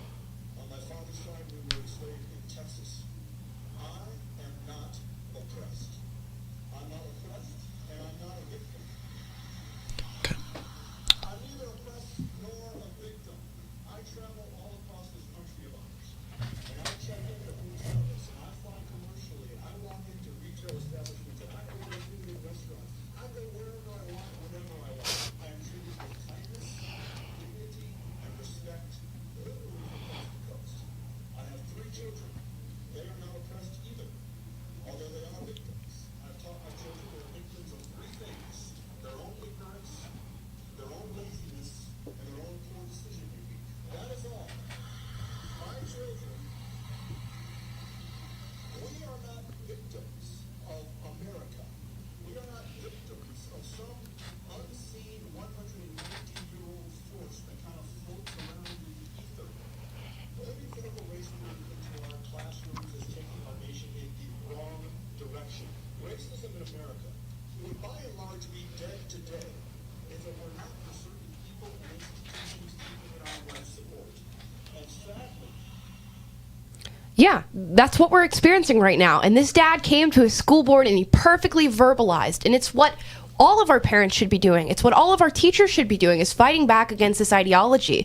And he gets an amazing example of being somebody who was actually descendant of slaves and saying, you know what, I'm not oppressed, and I'm not going to teach my kids that they're oppressed. I'm going to teach them that they should live with their own intent in mind, they should pursue their happiness, and that any sort of failure that they experience is due to their own choices and things that they've thought of and things that they decided to do. Remember, you guys can call 1-8-PRAGER-776 to ask Amala and I questions or just talk to us about what's going on in the world right now. And Amala, you're exactly right. You are exactly right. But people always ask, I mean, again, people talking to me on social media or when I see them in person, what do I do? This dad who just gave that speech is a perfect example of what you can do. And people think that it's just like, oh, I'm one person. What all am I going to do? Look at the amount of support this guy's got. Right. What about, someone like me who grew up in Colorado, became a liberal, and I was just some college kid who now became a conservative, and it was like, what am I going to do? Well, I'm going to get up off my butt and I'm going to go fight for these values and do something important. And that's what I've done. So you can be one person and go out and change tons of people's minds, or go out and change your entire community just by being one person to stand up, okay? It seems like it's really hard. It seems like it's really difficult. And I want to say, yes, it is. No one said it was going to be easy, okay? These things are very hard and very difficult. But you can sit there and you can choose to live your safe and comfortable life, okay? Or you can be someone that says, I see evil happening in the world around me. I am going to do my best to change it. Right, and let's talk about solutions here, which is what our last call was about. A way that we can succeed in this is by speaking up and speaking out against CRT, removing it from our schools. Now, often on the conservative end, we call out the leftism and we say, well, just go to a private school or just start homeschooling your kids. That's not an option that everybody has. So right now our option is to fight back, and conservatives also offer the solution of school choice, which is something that we can get into at a later date. But solutions have been offered for this, but it takes your voices, it takes you standing up, it takes you doing something. And Will and I talk about it every single day on our daily show, Will and Amala Live. You can check that out on YouTube and Facebook at PragerU.com. And we try to talk about these issues to educate people and give you guys the armor to speak up and speak out against this sort of ideology. It is going to take thousands and thousands and thousands of parents doing exactly what this dad did to truly make a change. And if you need resources to give yourself the backing and support to feel strong enough to do it, you can find that at PragerU.com. We are also in the middle of our fundraising month, so you can go to PragerU.com/donate to support us, support what Will and I are doing, support all the other videos and educational supplementary materials that PragerU is putting out. Thank you guys. We'll see you in the next. I taught my children they're victims of 3 things: their own ignorance, their own laziness, and their own poor decision making.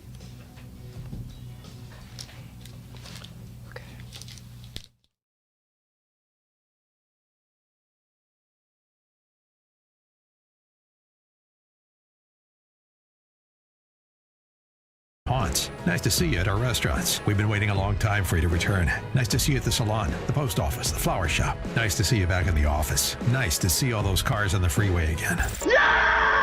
Hello, Bedford Falls! For over a year, America has been fighting to get back to normal. This Salem radio station has been fighting right alongside you. Now we're back. You're back. It feels so good to be back. Welcome back to the real world. Trending now on The Hugh Hewitt Show. On top of the collapse of the commitment to free enterprise represented by the Democratic Party's full embrace of socialism and the passage of a full-on socialist budget by Bernie Sanders in the Senate, after already $4 trillion of spending over 2 years, it will mean $8 trillion of printed money. I was feeling pretty low last night, saying, my gosh, what have we done for 20 years? What have we been fighting for 40 years? If we're just going to be a socialist backwaters country that can't keep our commitments to people we fight for, we pull it. Because I began my life with the fall of southern Vietnam, helicopters on the embassy in Saigon. I went to college. I was a sophomore in college when that happened, 1975. And here we are. Kabul will look that way within 30 days. You just realize there's a 1994 out there somewhere. There's a 1980 out there somewhere. Indeed, I think we're going to wipe out the Democrats. This country does not want to be a socialist country. And the Democrats are socialists. All of them. They all voted for it. Now it's going to go to the House. It's a pure transfer of wealth. It's taking the money you earned. They're going to tax at death everything you've got. They're going to not raise the basis. Your houses, your farms, your businesses. They're going to take them away from your kids and tax them, make them sell them. Take 45 to 55% of that and put it into their plans to pay their buddies off in the teachers' unions. And they're going to mask your kids, and they're going to ignore your demands that critical race theory be booted out. And you know what? Time to rise and fight again. Keep up with what's trending. Subscribe on YouTube and at rumble.com. This is Albert Mohler for townhall.com. The editorial board of the Los Angeles Times has put forward a horrifyingly honest argument about abortion. The headline it ran was this: the right to an abortion means the right to have it for any reason. They intend for abortion to be available for any reason, at any time, or for no reason. Their focus was a law passed in 2017 by the legislature in Ohio, a law that seeks to prevent abortion on the grounds that the unborn baby has been diagnosed with Down syndrome. The editorial board of the Los Angeles Times is saying that it is wrong to try to protect unborn babies that are diagnosed with Down syndrome by such a law. Why is it wrong? Because, says the editorial board, it interferes with what is a greater good than human dignity in the womb.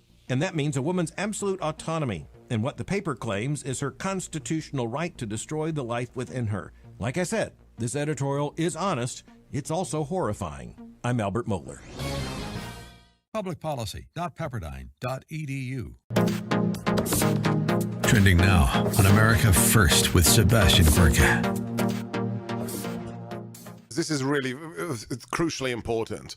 The lessons of the last 20 years is that we are peerless. Our military, when it comes to the application of military force at the tactical or even operational level, has no match in the world, especially Operation Anaconda.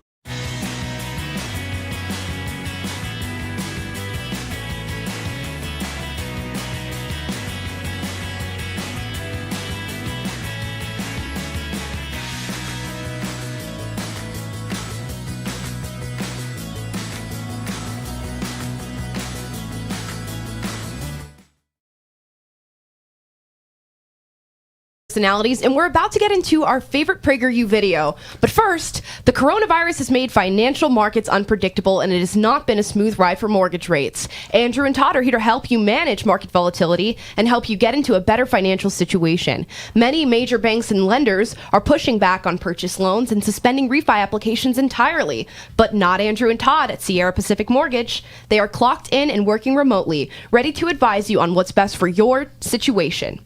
The decline in rates is fueling a boom in refinancing. If you are considering a refi, new purchase, cash out refi, or a reverse mortgage, don't wait on the sidelines. Rates are volatile and there is no guarantee they will drop further. Go to andrewandtodd.com today. Let Andrew and Todd help you navigate these challenging times. Call Andrew and Todd at 888-888-1172 or go to andrewandtodd.com and they will take it from there.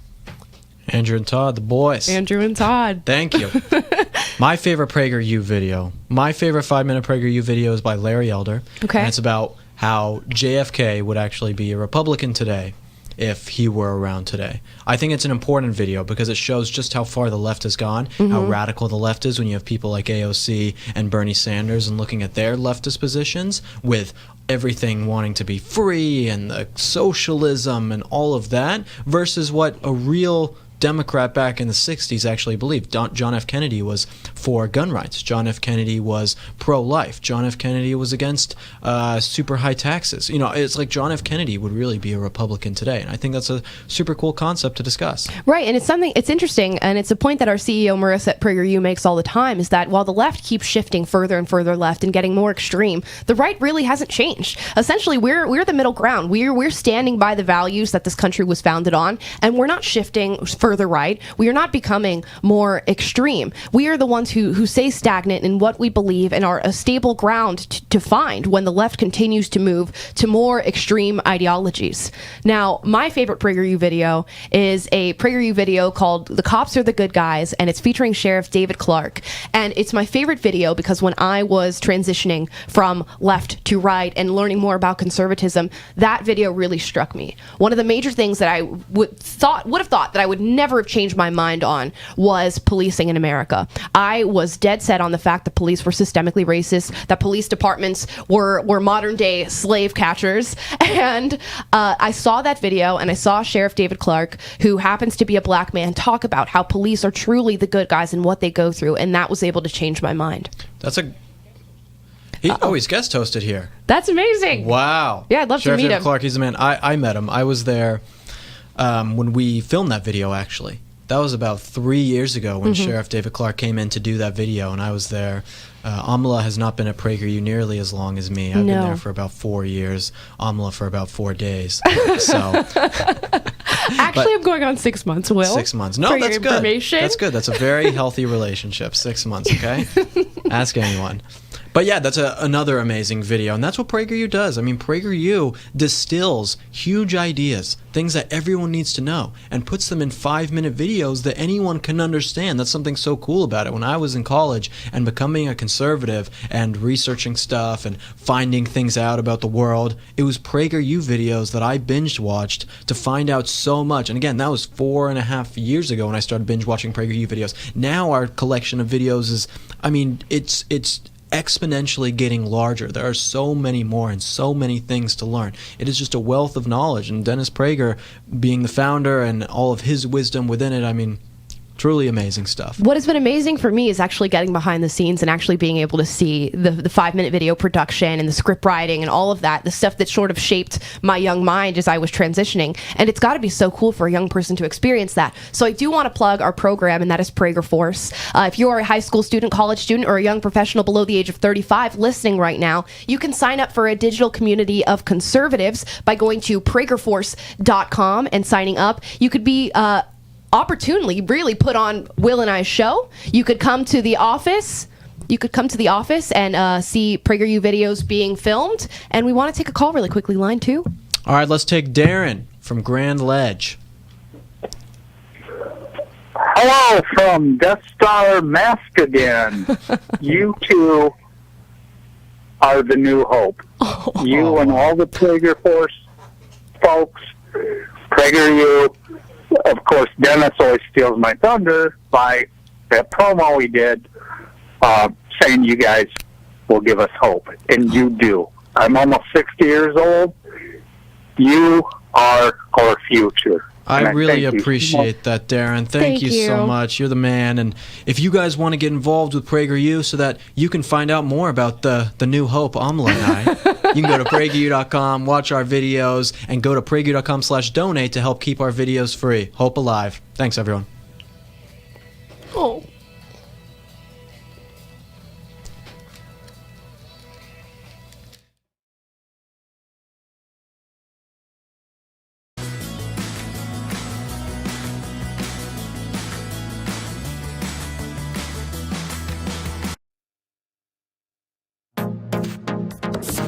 Trending now on The Larry Elder Show. Essentially, that's inflation. Too many dollars chasing too few goods. This from Reuters. Tyson Foods Incorporated cannot increase prices for chicken and prepared foods fast enough to keep pace with rising costs for raw materials like grain due to Bidenflation. Bidenflation. Say it with me. Tyson increased their prices to their restaurant customers. And you're thinking like, okay, so what? I don't care if they increase it to their restaurant customers. That's for people that are going out. We're not going out to eat anymore. It's not going to affect us. Aha. Yes, it will. As of September 5th, the retail prices are going to rise significantly for the consumers. Can you say thank you, Biden? Can you say thank you, Biden? Guys, I want to tell you, and I don't say this lightly, but make sure you stash some cash at home. Make sure you stash a little more food at home than normal. We're not getting away from inflation, not with this administration in the White House. It's just not going to happen. They are spending like crazy. They're spending our money. The CEO of Tyson Chicken said, and I quote, he said, we've seen unprecedented and accelerating inflation, and we're trying to catch up. We're trying to catch up with that. They can't even catch up with how fast inflation is occurring. That means we're going to pay for it. Thanks, Joe Biden. Keep up with what's trending. Subscribe on YouTube and at rumble.com. Trending now on The Charlie Kirk Show. So you were just in Hungary, according to the activist press. You were contributing to the downfall of Western civilization or whatever in a country of 10 million people that secures their borders. Tell us about how all that kind of came to be. As the father of 4 children, I'm very familiar with lying because kids lie. And when kids lie, they lie in a recognizable way. They tell you a version of the story that's, say, 15 or 20 degrees off the truth. Like, did you eat the Oreos? I just had 1. No, you had 6. Oh, I had 2. Right? So that's how conventional people lie. Totalitarians lie in a very different way. They tell you the inverse of the truth, 180 degrees. You ate the cookies. You ate the cookies. You ate the cookies. And then they arrest you for eating the cookies. Keep up with what's trending. Subscribe on YouTube and at rumble.com. Trending now on the Eric Metaxas Show. I have campaign expenditure limitations. Gavin Newsom does not. He can raise and spend an unlimited amount of money. And shortly after it was obvious I was going to get into the race, the union, SEIU union, gave him $5 million for the anti-recall side. And just a couple of days ago, the teachers union, the largest funder of his campaign, gave him an additional $1.8 million. It is estimated he's going to raise a minimum of $50 million, maybe as much as $75 million to defeat me. You were praising my courage. Let me just say something about that. I get that a lot, and I have to push back because I'm not storming the beaches of Normandy. Unlike my father, I was never a Marine. Unlike my older brother, I was never a member of the Navy. Like my little brother, I was never a member of the Army. I did not.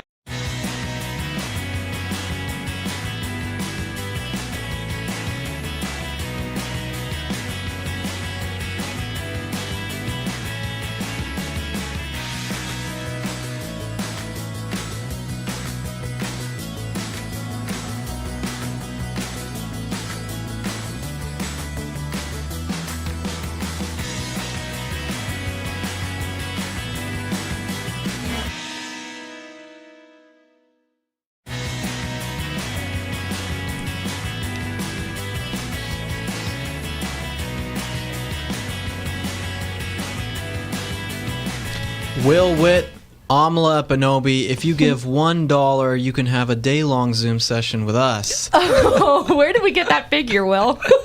Just made it up, okay? Sure Craig would love it. Guys, we are back.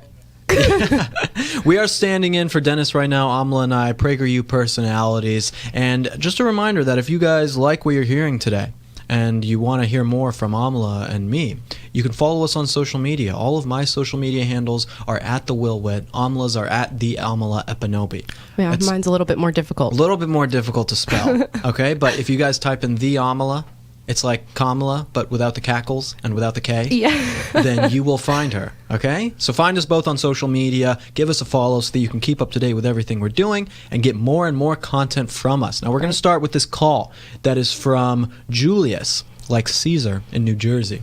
Julius. Hello. What is up, my guy? Anybody there? Nationalists who would not been for the mask mandates because it would be against their adherence to survival of the fittest that they believed in. And as for JFK, abortion wasn't an issue in the early 60s, and the tax rates that he was for would still be too high for the GOP's taste today. Okay? And as for the 80s economic boom, that had to do with the arms race. And then that led to an economic meltdown, which old man Bush, had to deal with. And he pretty much saved the legacy of Reaganomics by breaking his promise to not raise taxes. Okay. Well, thank you, Julius. Well, let me answer something that you just said about the economy. Okay, what we have in America since about the end of the Reagan era is that wages in America have stagnated. They've basically stagnated. As more women and immigrants have gotten into the workforce, it has made labor less valuable. Okay, It's not a bad thing that women and more legal immigrants are getting into the workforce. Not illegal, legal immigrants are getting into the workforce. Not a bad thing. Okay, but because of so many people in the workforce, labor now doesn't mean as much. Okay, so wages have stagnated. But what we've had in America is that things like education, healthcare, and rent have all gone up. Housing have all gone up in price. So we're seeing, and then we've had inflation right now, especially in this last year, just totally blow up. So what we're seeing right now in America is a huge crisis because our government doesn't know how to stop spending money that is causing inflation and raising our national debt. So yes, we have a lot of problems. I didn't really hear much of a question from you, Julius, going to be honest, what I'm supposed to be answering right now. But just in terms of some of the other economic things, I think there might have been a disagreement there about what has actually gone on and happened. I recognize the voice from the last time we were on the radio show. He was on the radio show last time? Yes. He did not like what we had to say last time either. Was that about Chipotle? Yes, it was. Man, Julius, you got to call back some other time. Next time we're on, all right? Let's take a call from JJ. From Columbus, Ohio, another person who apparently disagrees. Hi. Yeah, I don't even know where to start. You guys are both too young to even know what you're talking about as far as oppression. I'm 64 years old. Yep. This country is not... Did you say something? No, keep going. Okay, this country is not racist. I will give you that. But the thing is, a lot of the people in it are. So you can't give the country the bad rap. It's the people in it. And it's never going to change as long as people like yourselves keep whistling past it.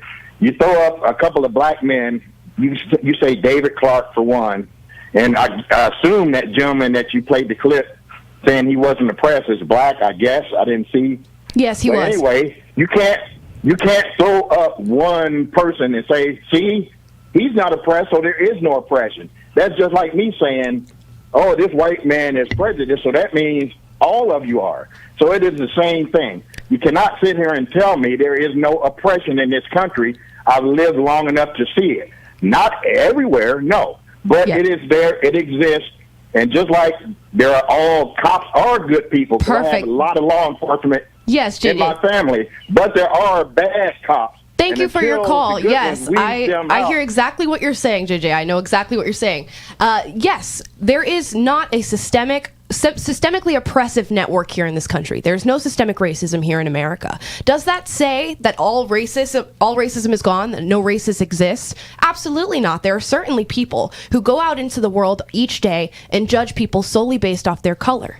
But conservatives are not advocating for those people. What conservatives are advocating for is that we judge people based on the content of their character, based on their morals, based on their values, based on their education level, and most importantly, based on merit. Now, what the left is doing is is not only attributing racism to America as a society and as a country, but saying that in order to solve this issue of racism here, we need to focus on race. We need to view everybody through the lens of race, and we need to label others as oppressed and oppressors. Now, that is clearly not the solution. Obviously, the conservative mindset of judging people based on merit, intellect, values is certainly more of a solution to the racism that still withstands in America, although on a very small level compared to the narrative that the left is pushing. Yeah, I mean, look, you can have either, like, we talked about that we can't give these examples of our conservative black people, our token black people, as some people might say, right, and say, oh, there's no racism because of these people. Well, it's like, you can't just say that America's this racist place and call us that we're too young to understand and say, oh, this is definitely the truth, okay? Amla has grown up as a black woman in America my in entire places, life. in conservative white areas. Right. And not experience that racism that people want to talk about. Listen, I get this racism out there. No one is trying to say that there aren't any racist people out there, okay? You go to the boonies of some southern state where no one really lives, there's probably some hicks who might be racist, okay? That's not obviously the majority, but I'm sure there's some racist people out there, all right? But to say that it is a problem in America that needs to be tackled and that the CDC has to come out, the CDC, okay, who's supposed to be handling the stuff about COVID, comes out and says that racism is a national pandemic. I mean, what the hell is going on in this country when that is what we're professing? Does racism exist? Certainly. So long as race exists, racism will exist. Does racism exist on a systemic level? Absolutely not. And that is what we practice and preach at PragerU. That's what we try to teach people. We do so with our 5-minute videos. And if you need evidence to dispel the myth of systemic racism, head over to PragerU.com. If you'd like to support us, go to PragerU.com/donate to support our videos and the content that Will and I make every day. We'll see you in the next segment.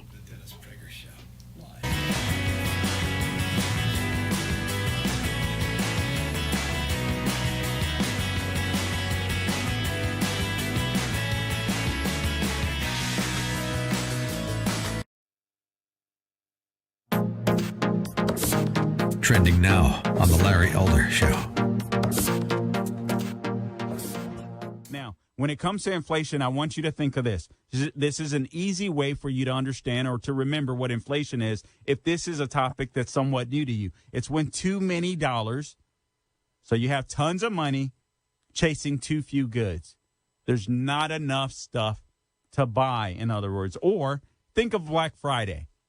You know how all the stores try to get you in the stores during Christmas season, Thanksgiving, Christmas season, Black Friday. You want to buy all this stuff, and they always advertise this one laptop or this one television set that's going to be sitting right smack in the middle of the department store, and they only have X amount before they're absolutely gone. And obviously their trick is to get you in the store so you can buy other stuff. If you're in California, it's so you can shoplift other stuff. But in other places around the nation, it's so you can buy other stuff. So you walk into this store, you get into, or well, you don't walk in on Black Friday. You bum rush that store, or you set in line. You have the money in your hands. You're ready to go. You've got all of this cash you've been saving, and you're just ready to go. You're like, I'm going to get my Christmas shopping done today.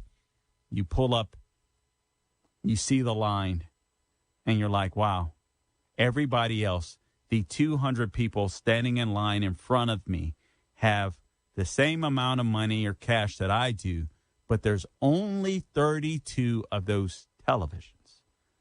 Essentially, that's inflation. Keep up with what's trending. Subscribe on YouTube and at rumble.com.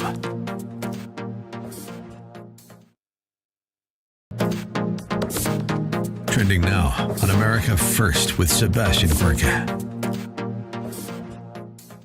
I got to get your response to those neocons, neoliberals who are now trying to convince us, the Brookings institutions, the AEIs, to double down and to send even more troops to Afghanistan. Well, look, Mitt Romney got out there. That's fine. Why don't he send one of his 72 sons, none of them served in the military?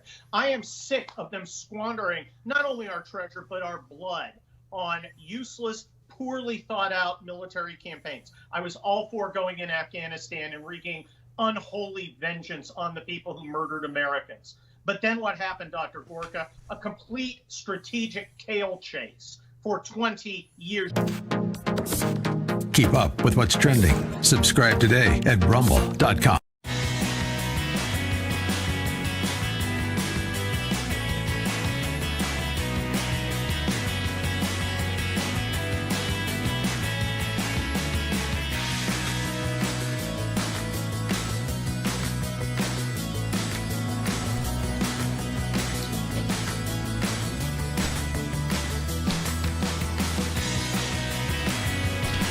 Hello, everybody. Will Witt here, joined with Amala Panobi, PragerU personalities, PragerU young people, PragerU restoring hope to the next generation, okay? That's what we are. That's what we do. Through humor, through insight, through different information than you guys might have heard before. We are a little bit younger than Dennis, and we have a lot of things we're talking about today. I hope you guys have enjoyed the show so far. One thing that we do on our show, on Will and Amala Live, which is our show on PragerU, is every Thursday we do what we call a hashtag Throwback Thursday segment, where one of us takes either a historical person or event or certain thing, and then we talk about it and relate it back to America. And one that I've been focused on recently is Frederick Douglass. Okay, you guys know Frederick Douglass, who was the intellectual, the author, who was a slave and then became free and was this amazing, smart guy.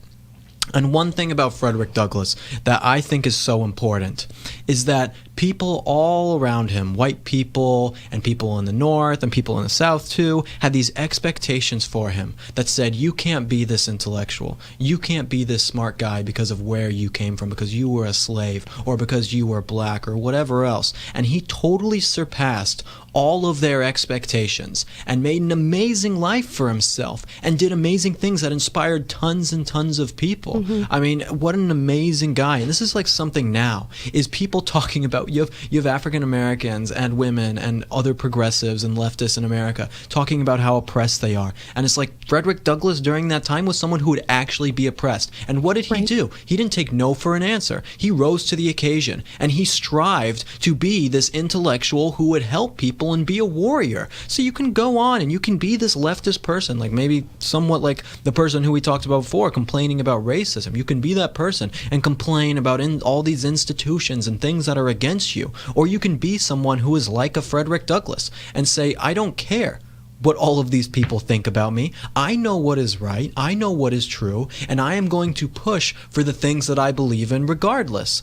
Right. Certainly with how cushy we have it today, people would be able to withstand whatever oppressive factors that they're talking about when comparing to these historical figures who managed to make it through unimaginable oppression in their day and age. And all it takes is for you to say, I'm not going to let the words of one person or a few people bring me down. I know that my intellect goes farther than that. I know that my morals and my merit goes farther than that. And I'm going to make sure that the world knows that. That's what Will and I do. That's what everybody at PragerU does. And that's what we try to talk about in our videos. And Will and I, again, we have a live show. We talk every day about these sort of factors and about the oppressive narrative that the left is trying to sell you on. Do not fall for it. It will only go to inhibit your own success and your own climb up the ladder that is life. So if you want to support us here at PragerU, you can go to prageru.com/donate and you can watch our videos. Go to watch. Thank you guys so much for listening. We'll be back in the next segment.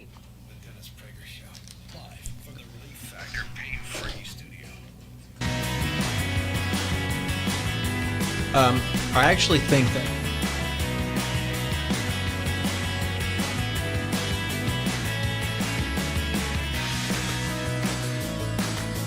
Here at Salem Media Group, we're delighted to welcome you back to your old habits and haunts. Nice to see you at our restaurants. We've been waiting a long time for you to return. Nice to see you at the salon, the post office, the flower shop. Nice to see you back in the office. Nice to see all those cars on the freeway again. Hello, Bedford Falls! For over a year, America has been fighting to get back to normal. This Salem radio station has been fighting right alongside you. Now we're back. You're back. It feels so good to be back. Welcome back to the real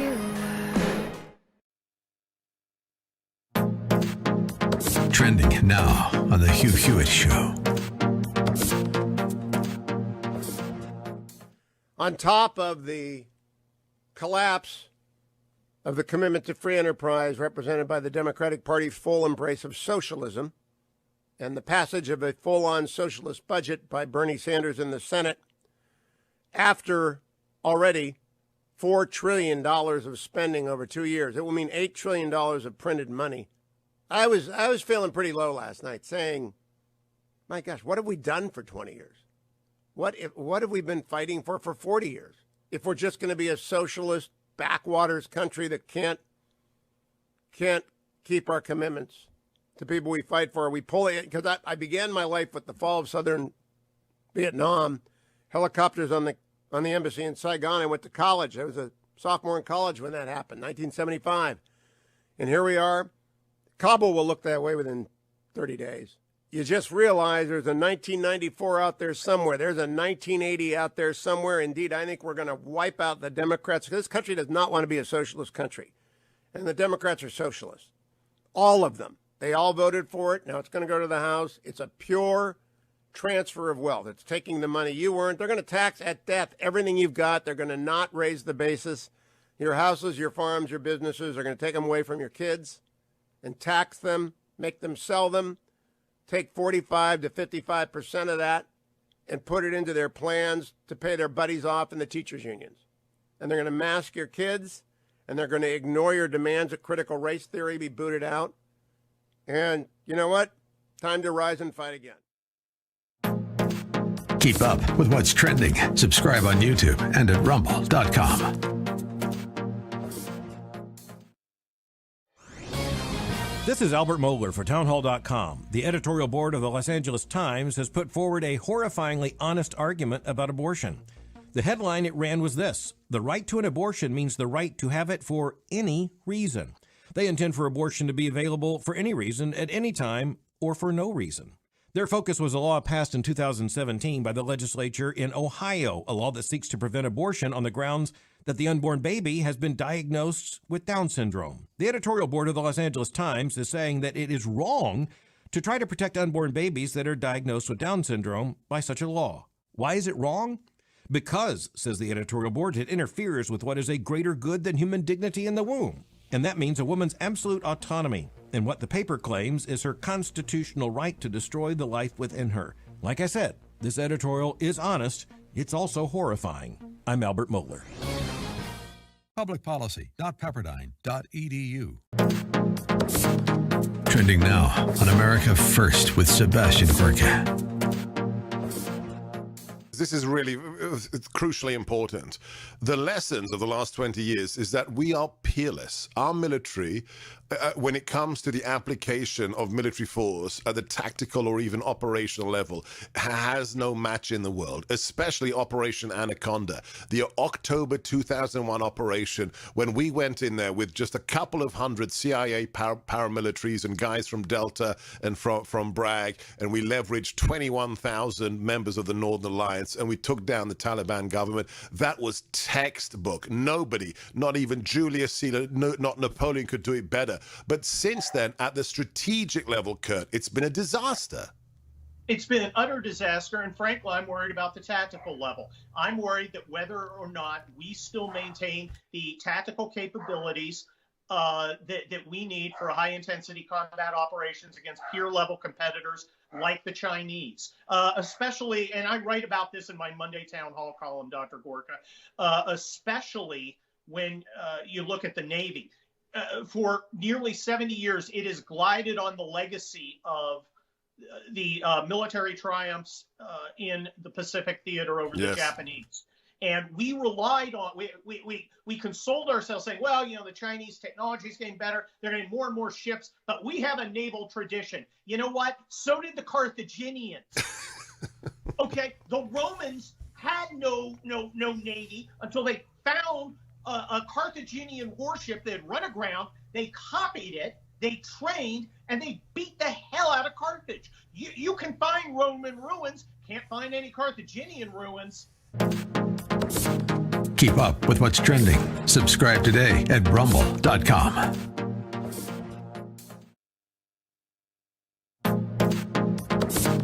Trending now on The Larry Elder Show. Essentially, that's inflation. Too many dollars chasing too few goods. This from Reuters. Tyson Foods Incorporated cannot increase prices for chicken and prepared foods fast enough to keep pace with rising costs for raw materials like grain due to Bidenflation. Bidenflation. Say it with me. Tyson increased their prices to their restaurant customers. And you're thinking like, okay, so what? I don't care if they increase it to their restaurant customers. That's for people that are going out. We're not going out to eat anymore. It's not going to affect us. Aha. Yes, it will. As of September 5th, the retail prices are going to rise significantly for the consumers. Can you say thank you, Biden? Can you say thank you, Biden? Guys, I want to tell you, and I don't say this lightly, but make sure you stash some cash at home. Make sure you stash a little more food at home than normal. We're not getting away from inflation. Not with this administration in the White House. It's just not going to happen. They are spending like crazy. They're spending our money. The CEO of Tyson Chicken said, and I quote,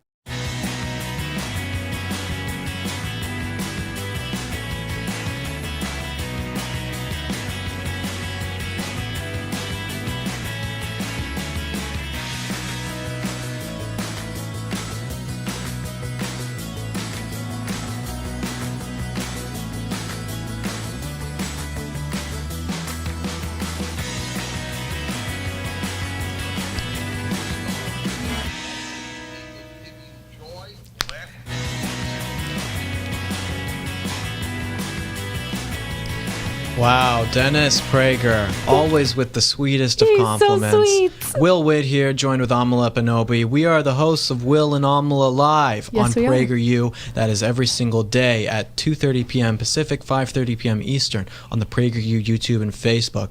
During the break, we were just listening to the president talking right now and answering questions about the Afghanistan situation. And he's talking about getting out of Afghanistan and trying to rationalize the things that he did. And now there was a recent... We could check in with it live for a second. Yeah, let's put it on.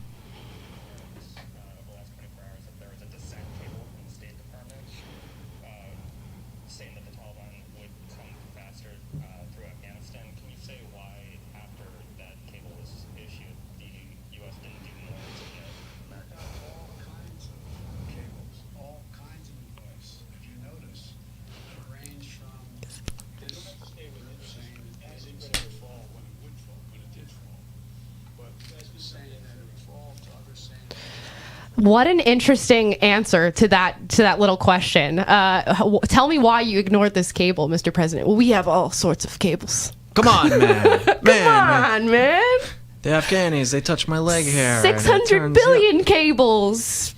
Chocolate chip ice cream. Listen, there was a recent poll that came out that said, I forget who the poll was by, but it was a good source, is 70% of Americans agree that we should be out of Afghanistan, okay? In the next 20 years, who knows what's going to happen, right? Do we have to stay there for another 20 years to figure this out? Would the same situation have happened 5 years ago? The problem that most Americans have is not with the leaving of Afghanistan. The problem is how we did it, okay? Absolutely. We left off Afghanistan, did a botched exit where essentially we left American citizens there.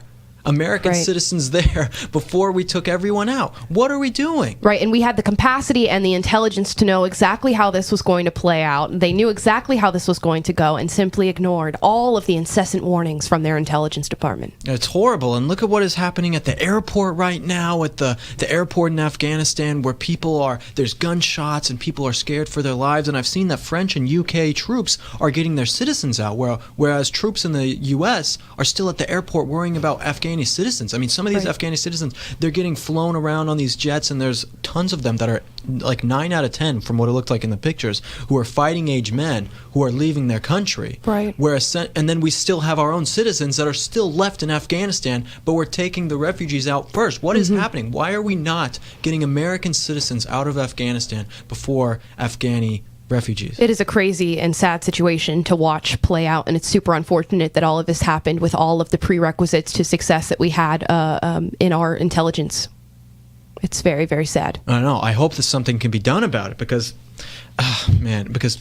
this is a situation that, for me as an American, someone who has grown up in a country for the last 24 years that has seen us be involved in the Middle East, seen us be involved around the world with other conflicts and other things going on, to then see this be so messed up is detrimental to, I think, a lot of other countries' position as America's power on the world stage. I feel like a country like China looks at this and what this is and says, wow, America is not nearly as strong or as capable with their intelligence or strength of what they used to be in years past, especially with the promises that we made to those people. And when I think about it in regard to our age, I'm 21, Will's 24. I think about the Afghani people, the young women and children who are of our age or younger than us, who have never known anything than in Afghanistan with an American presence, and are now going to live in a Taliban-controlled country where they have no rights and no freedom and are completely occupied by an evil, tyrannical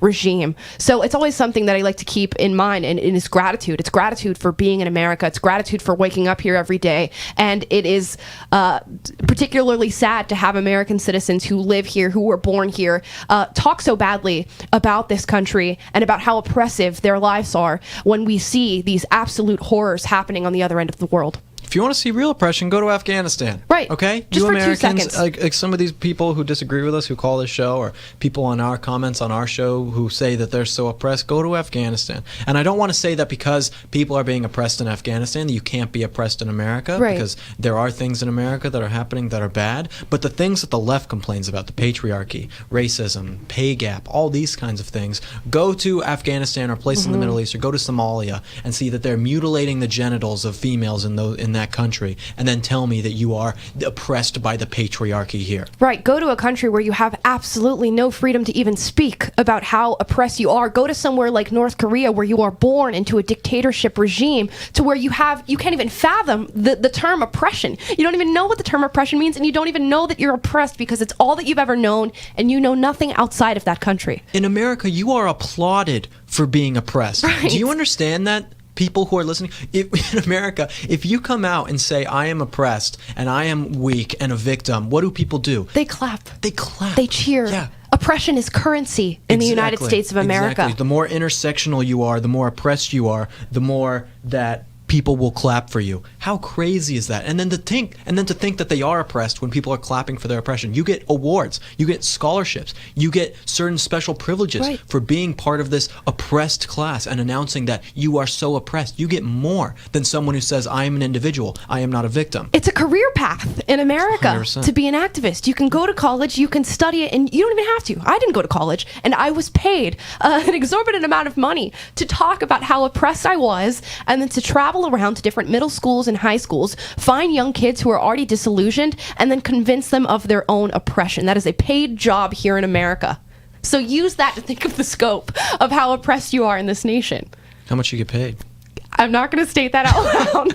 I can say that I was paid more than any 17-year-old girl should ever be making in America, and paid by some unsavory characters, the likes of George Soros. So, and when I traveled around to these different high schools and middle schools, and we got kids who wanted to be activists, guess what we did for them? We paid them. They joined a fellowship program. They worked with us over the summer, and at the end of it, they got $500 for doing it. So not only do we encourage people to believe their own oppression, we encourage them to get out and to speak to other people about it, to yell and scream about it. We cheer them on, and we pay them.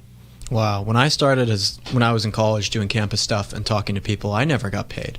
I was just as broke. I still had to keep my job at the pizza shop I was working at. And then when I quit there, I had to go work as a server.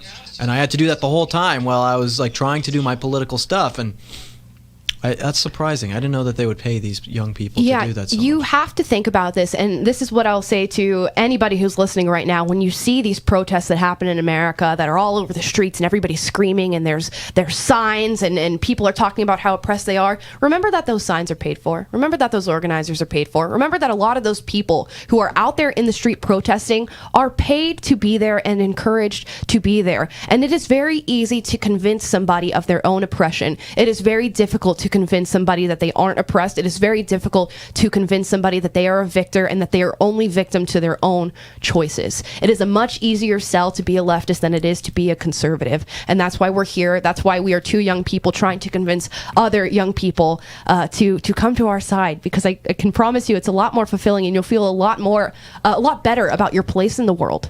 Yeah, wouldn't you rather be friends with Amla and I than Greta Thunberg?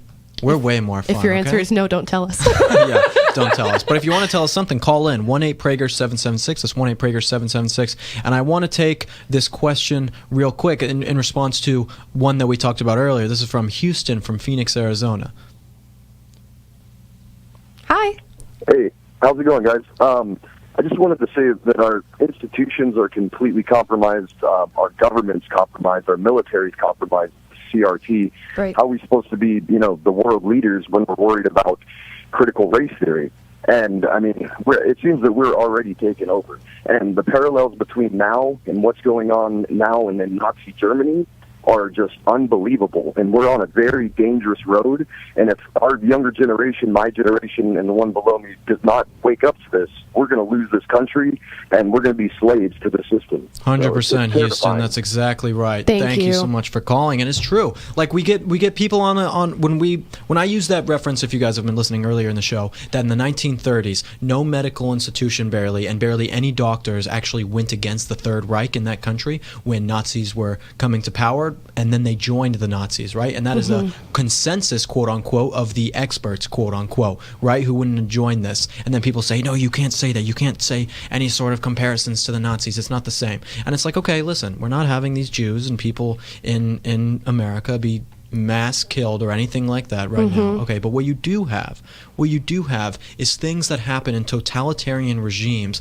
that we are seeing take place in America today. Absolutely. Censorship, people not being able to speak their minds, along all the propaganda, vaccine passports, all these kind of things. So if you want to know how to fight back against all these things, you need to go to PragerU.com, because PragerU has the answers for you. Okay, PragerU gives you the answers so that you can fight back against the powers that be and change people's minds. We'll be right back after the break, everyone. Thanks.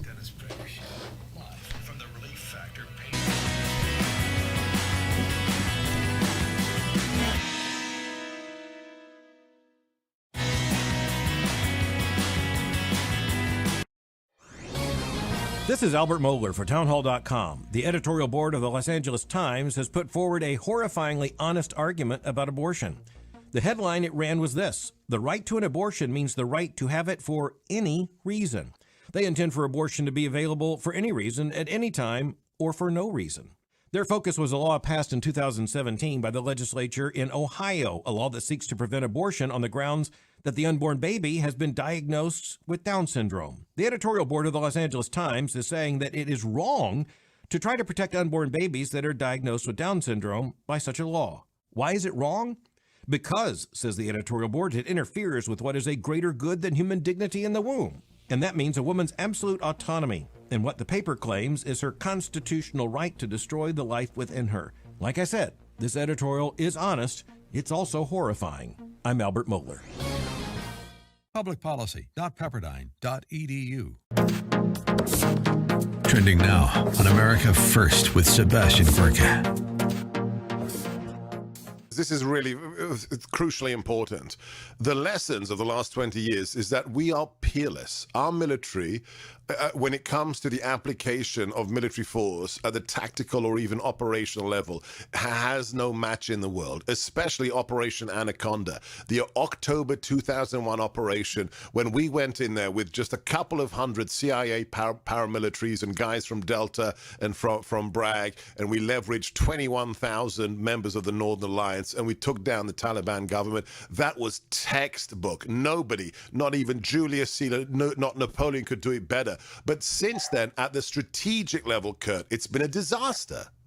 It's been an utter disaster, and frankly, I'm worried about the tactical level. I'm worried that whether or not we still maintain the tactical capabilities that we need for high-intensity combat operations against peer-level competitors like the Chinese, especially, and I write about this in my Monday Town Hall column, Dr. Gorka, especially when you look at the Navy.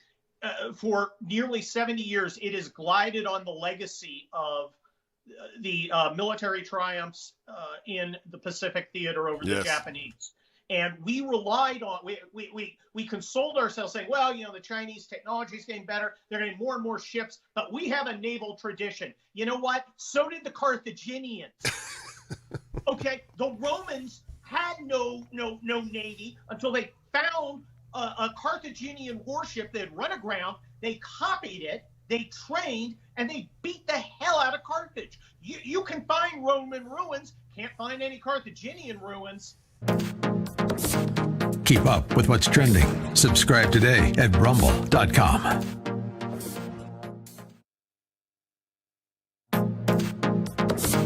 Trending now on The Larry Elder Show. Essentially, that's inflation. Too many dollars chasing too few goods.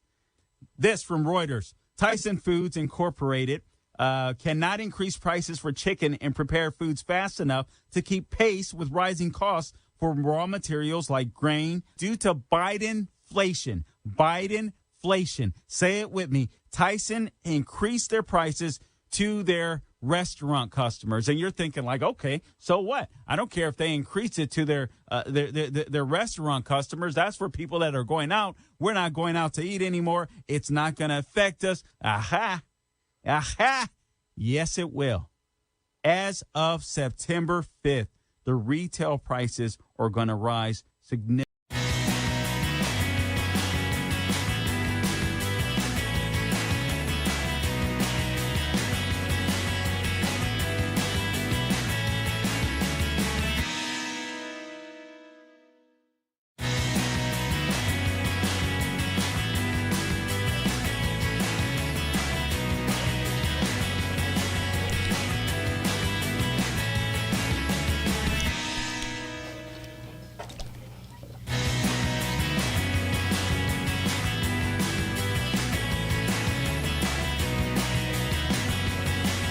Hi, everybody. We're your stand-in hosts. I'm Lepanobi and Will Witt from PragerU, your PragerU personalities. We will be taking calls later on in the hour, so please give us a call at 1-8-PRAGER-776, especially if you disagree with anything that we're saying, because we want to hear dissenting opinions.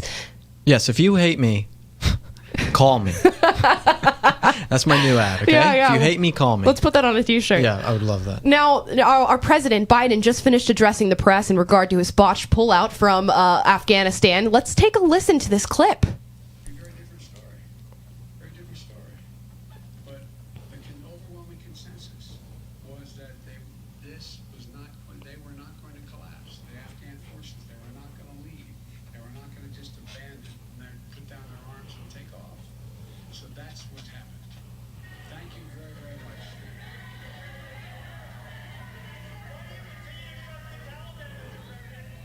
Ooh! Be a very different story. Very different story. Come on, guys. Man. Come on. You know? Come on, Taliban. But what an unexpected response from the press. This is not anything that I've seen in regard to Biden since he was elected. No, I think that this has really been a defining moment of people saying, all right, look, we're going to be on the left and we're going to defend all these leftists as much as we can because we're the mainstream media and we're all bought out. But eventually, things get to a point where it gets so bad and you're like, all right, we got to find someone else to take this mantle and actually get this done because this is a disaster. And sometimes on the conservative side, you can get really emboldened to say that there's no hope for what we're going to do because the truth is not going to come out. But this is an instance where the truth could not be hidden. The complete mischievous and falsehood of everything that was happening in Afghanistan and how poorly we handled this situation is truth, and everybody seems to have found it. Oh, yeah, and I mean, talking about trusting the Taliban, why are you trusting the Taliban? I don't get it, but one thing that I do have to agree with Biden on is wishing that the people of Afghanistan, the fighting age men, did more when the Taliban were taking over. You know, we trained them for 20 years. We gave $80 billion for this to happen. I wish that the fighting age men in Afghanistan would have done more to stand up for their country. It's sad to see that they were not able to do it. I have a little bit of a dissenting opinion when it comes to that, but we won't get too deep into it because I feel like it'll take up the majority of this segment.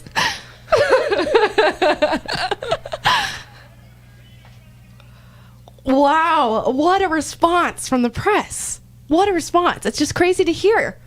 What we wanted to talk about in this hour, aside from the Afghanistan stuff, was the importance of families. Right. That's something that Amla and I grew up in strange households. We did. That were definitely different than most people. I grew up without my father in the picture. He was not there when I was growing up, and so my mother was really the woman to raise me and teach me masculine values, which somehow she did it. And Amala had a different situation as well. Yeah, I was raised by a single mother of 3, so we both shared the strong influence from our mothers, but my influence was mainly political, although my mother is very strong-willed, and I seem to have adopted that from her as well. Yeah, but it's good. I mean, it's good. My mother she would get mad at me for absolutely everything. I got grounded all of the time, but even for small things. She would come home, and I love sandwiches, okay? Just giving you guys some backstory. Love sandwiches, and I love toast. Okay. So I would toast the bread for the sandwiches, and I would leave crumbs on the table sometimes. I try to clean them up, but maybe there's a couple crumbs. Okay. And she would come home, and she would scream, "Willie!" my name, and then I'd come down, there's 2 crumbs on the table, and then she'd ground me for leaving any sort of mess at all out. Okay? Wow. And this happened all of the time, and then for other things as well. My mom was pretty hard on me growing up, but now looking back, I realized that was a really good thing, because it made me understand what authority meant, respecting your elders, knowing that if you're going to do something, you do it right the first time and not have to be asked to do it again, and no sense of entitlement in myself. I don't feel like I deserve these things. And a lot of the young people nowadays do not have those same types of values. Like when I went to college and I thought I was a leftist, and then I heard about conservative ideas, and more not even just the politics of conservatism, but the morals and principles of conservatism. I was like, this is common sense. These are things that my mom taught me about the world that I am just now realizing actually go with conservatism. They don't go with leftism. Right. Mine was the opposite. I was like, oh, this is stuff I've never heard before in my life. My mom taught me the exact opposite.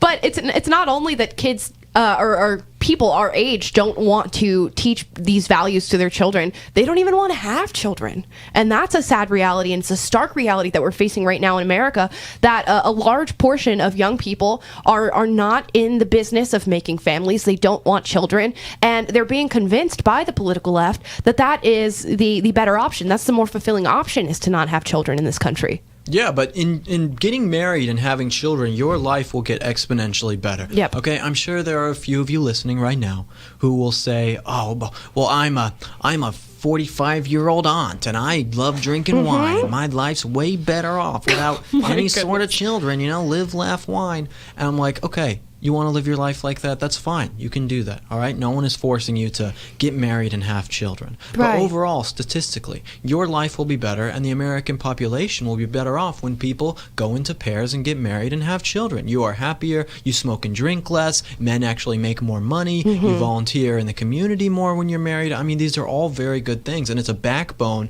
that you are having in America when you have a family, something you can fall back on. It is a great thing to do, but the left perverts it and says, you don't need to have this. And one thing, just call. If you want to talk to us about this or anything else, call 1-8-PRAGER-776, 1-8-PRAGER-776, especially if you disagree with us on this. We'll have a little chat. Right. I'm totally fine with women specifically saying, I want to focus on myself. I want to focus on my career. I don't want to have children. Sure, that is your own prerogative. You can do that. But to sell the narrative that is somehow better or more fulfilling or is going to bring you more happiness than going on and creating a strong family bond, the strongest unit that you can create in a nation, is a lie. And you shouldn't lie specifically to young girls who will then go and squander their youth with corporations and just fulfilling their own self-interest and their own greed and their own whims instead of building strong families. It's fine for you to do that. Don't sell it to me as if that is what it means to be a full woman. Yeah, that's exactly right. No, Amala, I would love to hear how I can be a full woman if you would be able to teach me. Well, the left will teach you that. That's not going to be something that I'll be able to teach you. I started growing a mustache just for, this moment. Yeah. Figure it out. Guys, if you want to know more about families and how to actually change people's minds on it, in my book, How to Win Friends and Influence Enemies, which is available for pre-order right now on Amazon, you can look up the book, How to Win Friends and Influence Enemies, or just Will Witt on Amazon. You can find the book, and it has a whole chapter dedicated to family and family values, about how important it is that you can influence people on it, and even more information at PragerU.com, where you can get information on all of the right morality and the right things of how we make a productive society. I mean, you guys know Dennis Prager's got his Male and Female Hour, his Happiness Hour, where he talks about this kind of stuff. He is the master at all of this and knows the importance of these things going on. And Will and I talk about these issues on a day-to-day basis on our show, Will and Amala Live. You can check it out at 2:30 PST, 5:30 Eastern on YouTube and Facebook at PragerU. And if you want to listen to us instead of looking at our beautiful faces, although I don't don't know why you would want to do that. You can go to Spotify, Apple, or Google Play and listen to us talk. So please support PragerU and everything that we're doing, because we are doing it just for you. We'll be back in the next segment.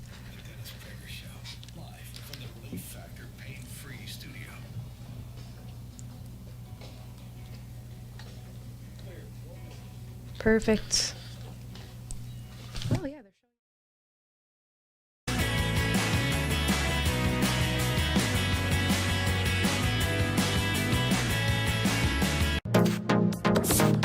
Trending now on America First with Sebastian Gorka. I got to get your response to those neocons, neoliberals, who are now trying to convince us, the Brookings institutions, the AEIs, to double down and to send even more troops to Afghanistan. Well, look, Mitt Romney got out there. That's fine. Why don't he send one of his 72 sons, none of whom served in the military? I am sick of them squandering not only our treasure, but our blood on useless, poorly thought out military campaigns. I was all for going in Afghanistan and wreaking unholy vengeance on the people who murdered Americans. But then what happened, Dr. Gorka? A complete strategic tail chase for 20 years. Keep up with what's trending. Subscribe today at rumble.com. Trending now on The Hugh Hewitt Show. Remember, I said they're going to borrow and spend a lot of money.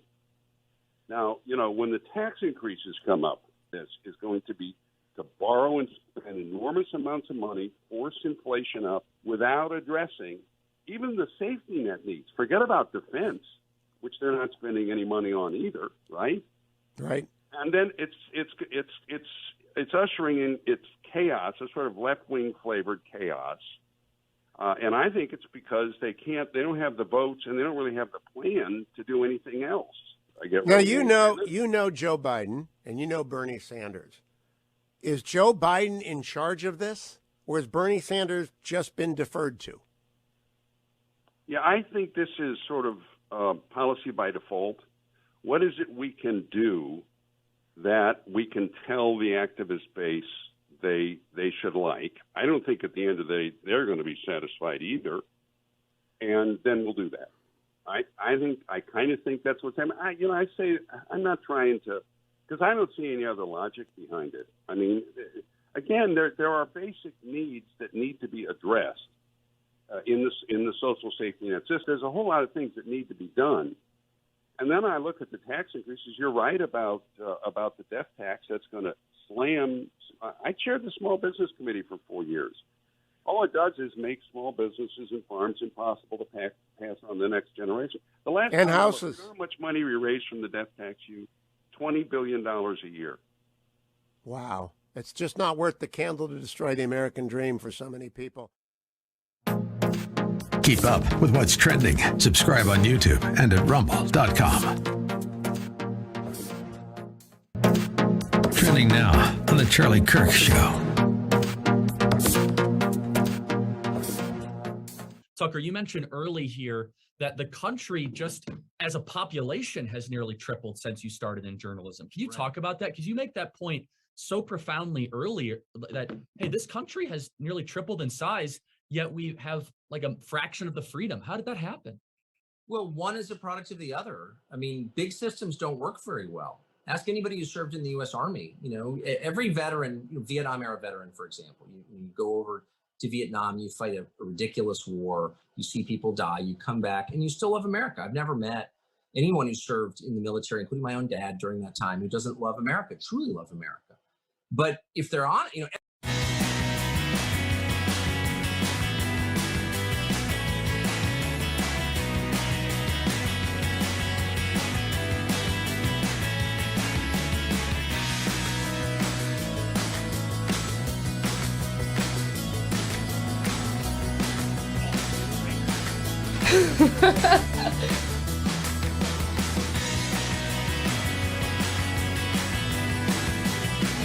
Hello, everybody. We are your stand-in hosts. I'm Lebanobi and Will Witt from Prager University, and we're going to be taking calls in the next segment. So give us a call, especially if you disagree with us. 1-8-PRAGER-776. Again, that's 1-8-PRAGER-776. Now, we want to get to a story that we covered this week, and this is out of Pew Research Center. They put out a poll with American citizens, and it came back that roughly half of U.S. adults, 48%, now say that the government should take steps to restrict false information online, even if it means losing some freedom to access and public content. Now, this is up. In 2018, they did this very same survey, and only 39% of U.S. adults said that. Now we're at nearly 50%. Half of Americans would give up their freedom so that they don't have to see conservative misinformation on their Facebook page. And how wild is that? Right, and the important part is when it comes to false information, we know that there's plenty of perfectly correct information that's being censored under the guise of false information. Who gets to dictate what is labeled as misinformation or false information? Yeah, listen, I did a video where I went out and asked people about hate speech, and where was I? In Playa Vista. I went to Playa Vista, California, and asked people about hate speech. And what they said is like, yes, hate speech shouldn't be allowed because it might hurt someone's feelings. And I'm like, well, then your answer to that question that I just asked, I consider that hate speech. I thought that was pretty hateful. I don't think you should be allowed to have that answer. And they said, what? I'm like, do you understand that when you put hate speech as not the same thing as free speech, then it's just up to someone else to dictate what is and what isn't hate speech or free speech? It makes it so that the elites and the oligarchy and the people on top are the ones who get to dictate what is free speech. You should be able to say whatever you want as long as it's not threatening or violent towards someone else. And it's sad that we're headed in that direction where things like hate speech or things that might be construed as offensive are going to be completely taken off the market of language and what we're able to say. And certainly that is not what our founding fathers had in mind. And again, I go back to this very same sentiment. It's because we've forgotten what our founding fathers have in mind, and we've labeled them as racist white supremacists that nobody should listen to, that we've completely lost what our country is founded on. And when you lose that, you lose respect for your own individual freedom. So it is no surprise to me that half of U.S. adults want to vote and to take away their freedom and give it to the government. It's not surprising at all. You see the likes of Arnold Schwarzenegger now, Chris Cuomo, Don Lemon going on a public forum, going on the news and saying, well, who cares about freedom? I don't even get what you're saying when you use the argument of freedom. They don't understand. People no longer understand what it even means to be free. Screw your freedom. You don't need your freedom. That's an Arnold Schwarzenegger accent. I hope you guys enjoyed that. But it's crazy. But the big tech companies that claim to say that they are the pinnacles of freedom and the pinnacles of free speech, what do? They go on and they're interfering in other countries' elections and censoring speech in other countries with their elections. Mark Zuckerberg doing this. And what else do they do? In 2016, you had all these big tech companies like Facebook taking your data and then selling it to Cambria Analytical. So it's like these companies that claim to have your best interests at heart, that are saying that, oh, we're really here to protect your freedom of speech. They are not. They do not care about you. They don't care about your freedom of speech. And until people realize that, then nothing is going to change. Right, but we are the fascists, right, Will? Aren't we the fascists? Oh, yeah, of course, It makes total sense. And this is what comes along with the semantic, magic of the left, is that they use words that truly mean something like Nazi and fascist, and they mischaracterize them, and they use it to label conservatives. So now those words have no meaning. So when true fascism starts to creep into our society, when true Nazism starts to creep into our society, like we're seeing now with the vaccine mandates and your vaccine passports, when true fascism happens, when we're seeing with the censorship that we experience on a day-to-day basis, you call it out and nothing happens. It falls on deaf ears because people no longer know what those words mean. Look what just happened in Australia. This one's wild to me. A man is being sentenced to probably 8 months in prison for trying to organize a protest against all of the crazy stuff that's happening in, I believe it was Melbourne, where all of this stuff is happening. Dude might face 8 months in prison. This was an elderly man. Right. How crazy is that? And they took all the Australians' guns. I mean, that's what they did. They did a buyback there. So it sucks that they don't have the same rights that we have here in America. But these things happen so fast. A year ago, nobody would have thought that anything like this would ever would happen, like in Australia or anywhere else in the world. And now look, we were called conspiracy theorists for saying that any of these types of things might be happening, that we might lose our free speech, that we might lose our 7th Amendment, that we might lose due process and private property, all of these things. And now We were right. And it's because so many people have tried to warn us about it, and they too have been censored. You can go and listen to Yuri Bezmenov talk about how U.S. was going to be infiltrated by this sort of ideology, and it has. And we talk about that at PragerU. You can go to prageru.com/donate to donate to us, and we're taking calls in the next segment. So call 1-8-PRAGER-776, especially if you disagree.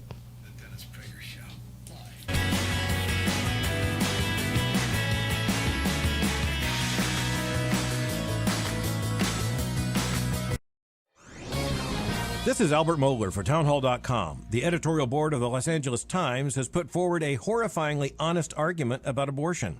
The headline it ran was this: the right to an abortion means the right to have it for any reason. They intend for abortion to be available for any reason, at any time, or for no reason. Their focus was a law passed in 2017 by the legislature in Ohio, a law that seeks to prevent abortion on the grounds that the unborn baby has been diagnosed with Down syndrome. The editorial board of the Los Angeles Times is saying that it is wrong to try to protect unborn babies that are diagnosed with Down syndrome by such a law. Why is it wrong? Because, says the editorial board, it interferes with what is a greater good than human dignity in the womb. And that means a woman's absolute autonomy, and what the paper claims is her constitutional right to destroy the life within her. Like I said, this editorial is honest. It's also horrifying. I'm Albert Mohler. Publicpolicy.pepperdine.edu. Trending now on America First with Sebastian Gorka. This is really it's crucially important.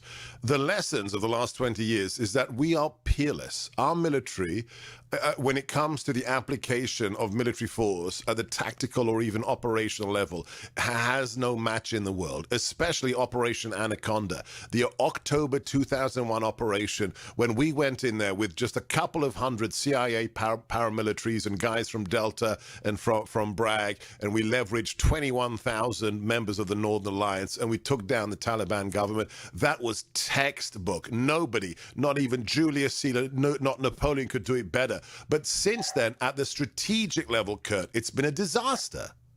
It's been an utter disaster, and frankly, I'm worried about the tactical level. I'm worried that whether or not we still maintain the tactical capabilities that we need for high-intensity combat operations against peer-level competitors like the Chinese, especially, and I write about this in my Monday Town Hall column, Dr. Gorka, especially when you look at the Navy.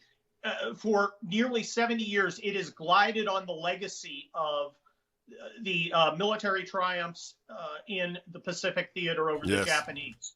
And we relied on, we consoled ourselves saying, well, you know, the Chinese technology is getting better. They're getting more and more ships, but we have a naval tradition. You know what? So did the Carthaginians. Okay, the Romans had no navy until they found a Carthaginian warship that had run aground. They copied it, they trained, and they beat the hell out of Carthage. You can find Roman ruins, can't find any Carthaginian ruins. Keep up with what's trending. Subscribe today at rumble.com.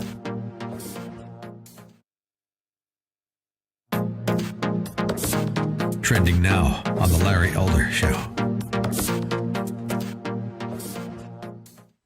Essentially, that's inflation. Too many dollars chasing too few goods. This from Reuters. Tyson Foods Incorporated cannot increase prices for chicken and prepared foods fast enough to keep pace with rising costs for raw materials like grain due to Bidenflation. Bidenflation. Say it with me. Tyson increased their prices to their restaurant customers, and you're thinking like, okay, so what? I don't care if they increase it to their restaurant customers. That's for people that are going out. We're not going out to eat anymore. It's not going to affect us. Aha. Yes, it will. As of September 5th, the retail prices are going to rise significantly for the consumers.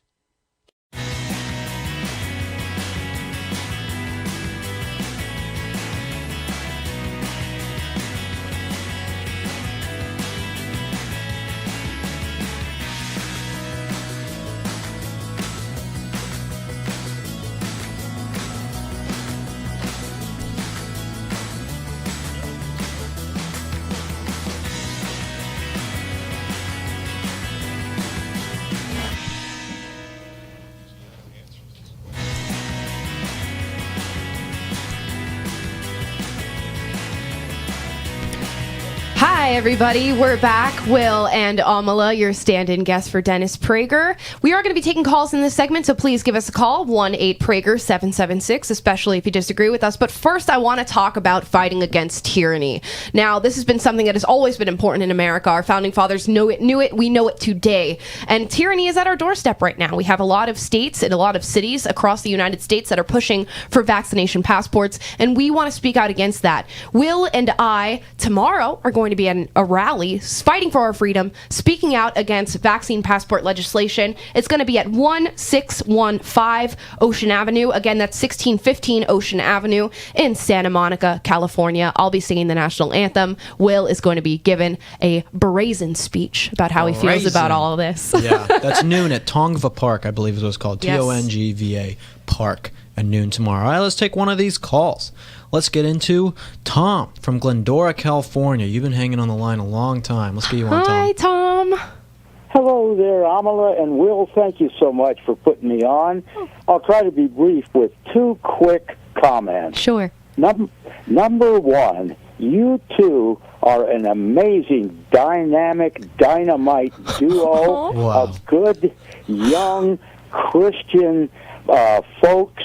You're great, brilliant defenders of the Republic. You're Christian patriots. You're a breath of fresh air, and you're defending the greatest nation on God's green earth in history in a time of grave, grave peril.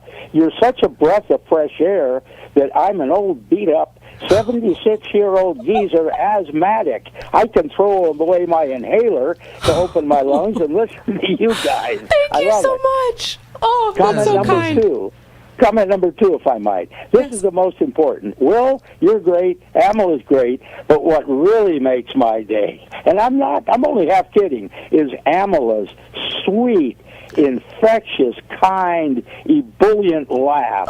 Amala, keep that up. It's like a shot of adrenaline. I love you guys. God bless you. May we save this country. God bless you, Tom. Thank you. You know, contrary to popular belief, I actually have a really good laugh, too. Just letting people know that my laugh sounds pretty Will good, does too. have a good laugh. Thank you so much. That really made my entire year. No, oh, gosh. That was very amazing. sweet. It's one thing, like, we get lots of views on our videos. Not trying to brag, that's just how it is. PragerU has about 5 billion views. Amla and I get lots of views on our videos. And just the other day, we had someone send us some books and send me a 12-page letter, actually. I'm not going to expose this person or anything, but just telling me about, their life and how much the things that I make mean. It's like, we don't understand. You can't quantify what these things mean when you're just looking at numbers. Until I get to actually go to events and speak places and talk to you guys or meet you out or whatever it is impossible for me to quantify the good work that PragerU, myself, and Amala are doing. So to have you guys call in and do that, I know it can be kind of corny, whatever, but it's so nice because it's calls like that keep me going, knowing that, okay, I can do this. We have people who actually do support us. It's not just the haters that I see on Twitter every day. Right, it's really a pleasure. Thank you so much, Tom, and everybody who supports us. All right, let's take another call. Let's take Roscoe in Knoxville, Tennessee. Hi. Hey there, I just wanted to say I agree with you guys on one thing you were saying that about building stronger families. I mean, I have black and Latino friends. I'm black myself, and my black and Latino friends complain about not having enough political representation, and I tell them the only way we're going to have more political representation is if we have more black and Latino people. And so the only way to do that is build strong families. I also have a question for you. If the biggest problem with the right seems to be racism or the perception of racism, and so why don't national leaders on the right come out and say, listen, if you don't want black and Latino people to have voting rights, justice, power, and resources, then we don't want you in our party. We don't want your vote. Why don't they just come out and say that and take a strong stand against racism? I know the answer why they won't do it, because they'll lose the South, and never be able to win national elections again. But why don't they take a moral stand and do that? I'll hang up and I listen. appreciate that, Roscoe. Thank you for the call. And I have to first say that I disagree with you. I think there are lots of people who are conservatives who are coming out. Myself, Amala, Dennis Prager, lots of the good guys like Charlie Kirk who are coming out and saying, racism has no place here. We have no need for racism in America today. We are the ones fighting against the left at every turn. I mean, and saying that we think we would lose the South. I mean, I'm doing a national speaking tour for my book. These types of ideas are at the prominence of my mindset and the things that I talk about anti-racist stuff. And I'm going to Ole Miss and speaking about my book and like other places in the South. Like, I don't think that conservatives in the South are so worried. I think that's like an old school talking point that the left has given people and said, oh, conservatives in the South are all racist and rednecks and horrible. It's like, but it's just not true anymore. And one of the main fighters in this nation against CRT and that sort of racist ideology is the South. And they're the ones who are being the arbiters of truth and saying, no, I think it should be a meritocracy here in this nation. It shouldn't be based on race.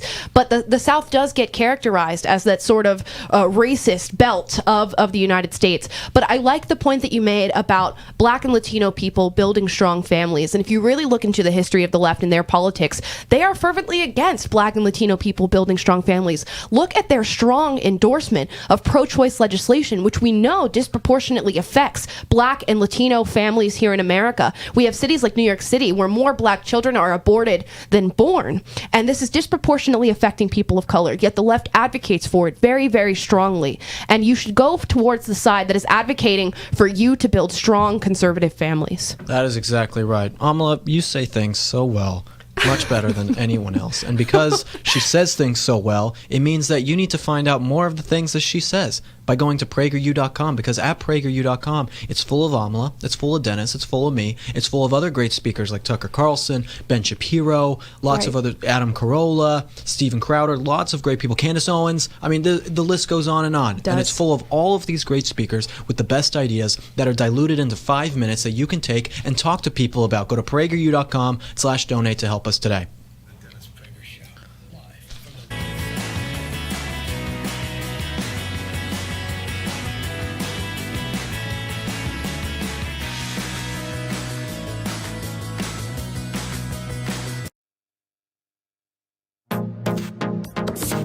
Trending now on The Larry Elder Show.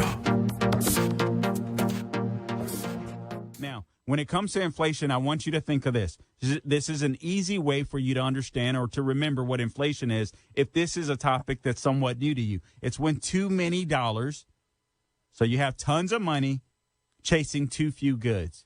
There's not enough stuff to buy, in other words. Or think of Black Friday.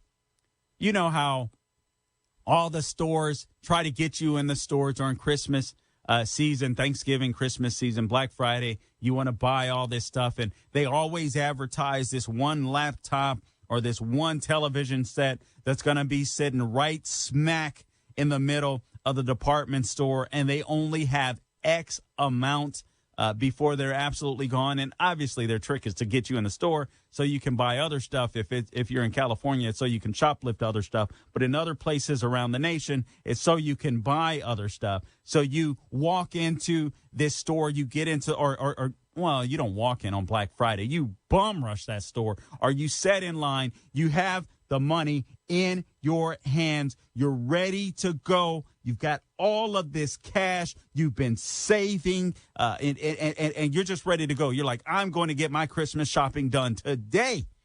You pull up, you see the line, and you're like, wow, everybody else, the 200 people standing in line in front of me have the same amount of money or cash that I do, but there's only 32 of those televisions. Essentially, that's inflation. Keep up with what's trending. Subscribe on YouTube and at rumble.com.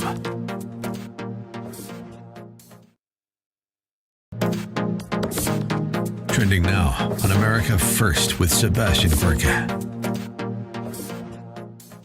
I got to get your response to those neocons, neoliberals, who are now trying to convince us, the Brookings institutions, the AEIs, to double down and to send even more troops to Afghanistan?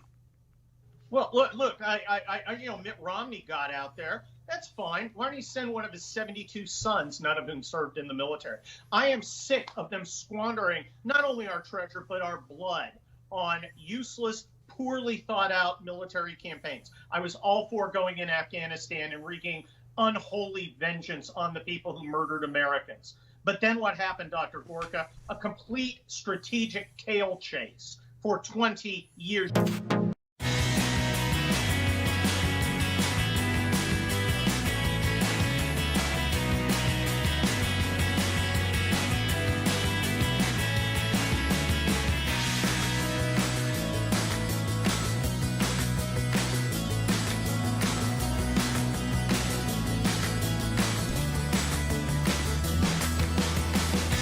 Will Witt here from PragerU with Amla Epinobi, and wow, this is our last segment. Are you sad? I'm very sad. I am sad too. I love doing Dennis's radio show. I hope that you all will welcome us back, but we're going to finish off this last segment with a bang. And this last segment we're calling How to Be a Hero. And one thing I have to mention about being a hero, you're a hero if you pre-order my book, How to Win Friends and Influence smooth, Will. What a smooth plug, right? How to Win Friends and Influence Enemies by Will Witt. You can search it on Amazon and find it for pre-order. Comes out September 21st, audiobook and print.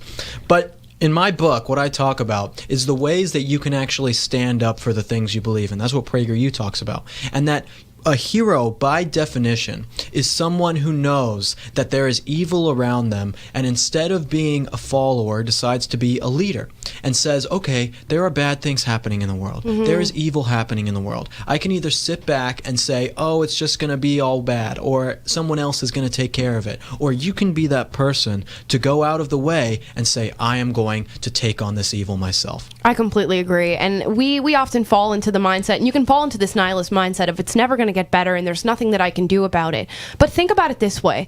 I don't think that anybody will or my age has yet experienced America the way it was meant to be experienced. And if you can be a person that every day of your life fights for that accomplishment of bringing that America back, not only for yourself, but for the people around you and for future generations, that is something heroic. That is something brave. And it takes you standing up and speaking when nobody else wants to do it. Being the brave person in the room, maybe when nobody's looking. And that's what we're trying to do every single day. That's what integrity is. Integrity is doing the right thing even when nobody is watching. It's an incredibly important thing. I learned that getting my Eagle Scout, actually. My grandpa taught me about integrity, about doing the right thing even when no one is watching. And Dennis talks about being a fighter.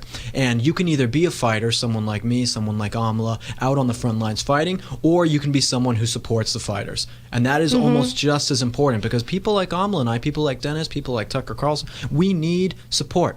We need support from people who might not necessarily be out on the front lines, but are at least supporting what we do. And that's why you can go to PragerU.com and go to PragerU.com/donate so that you can help keep our videos free and help get that information out there so that young people like Amla and I, our age, can learn these types of values. Because if they don't learn the values that PragerU professes, then America will truly be lost. And America, as we know, is the last best hope for the world. Right, and we want to arm you with the truth. We want to arm ourselves with the truth. So another great thing that you can do is just educate yourself on the issues, because we are going to bat for our values today. And you can do that by watching our videos at PragerU or finding other conservatives that you like and that you love. Also, if you are a young person and you feel like you don't have any conservative friends, please join Prager Force by going to PragerForce.com and build a strong community of people that represent your values. That's the most important thing you can do with your time on this earth. We have had such a great day yes, being we here have. and hosting. Thank you everyone so much for watching. Follow us on social media at the Will Witt,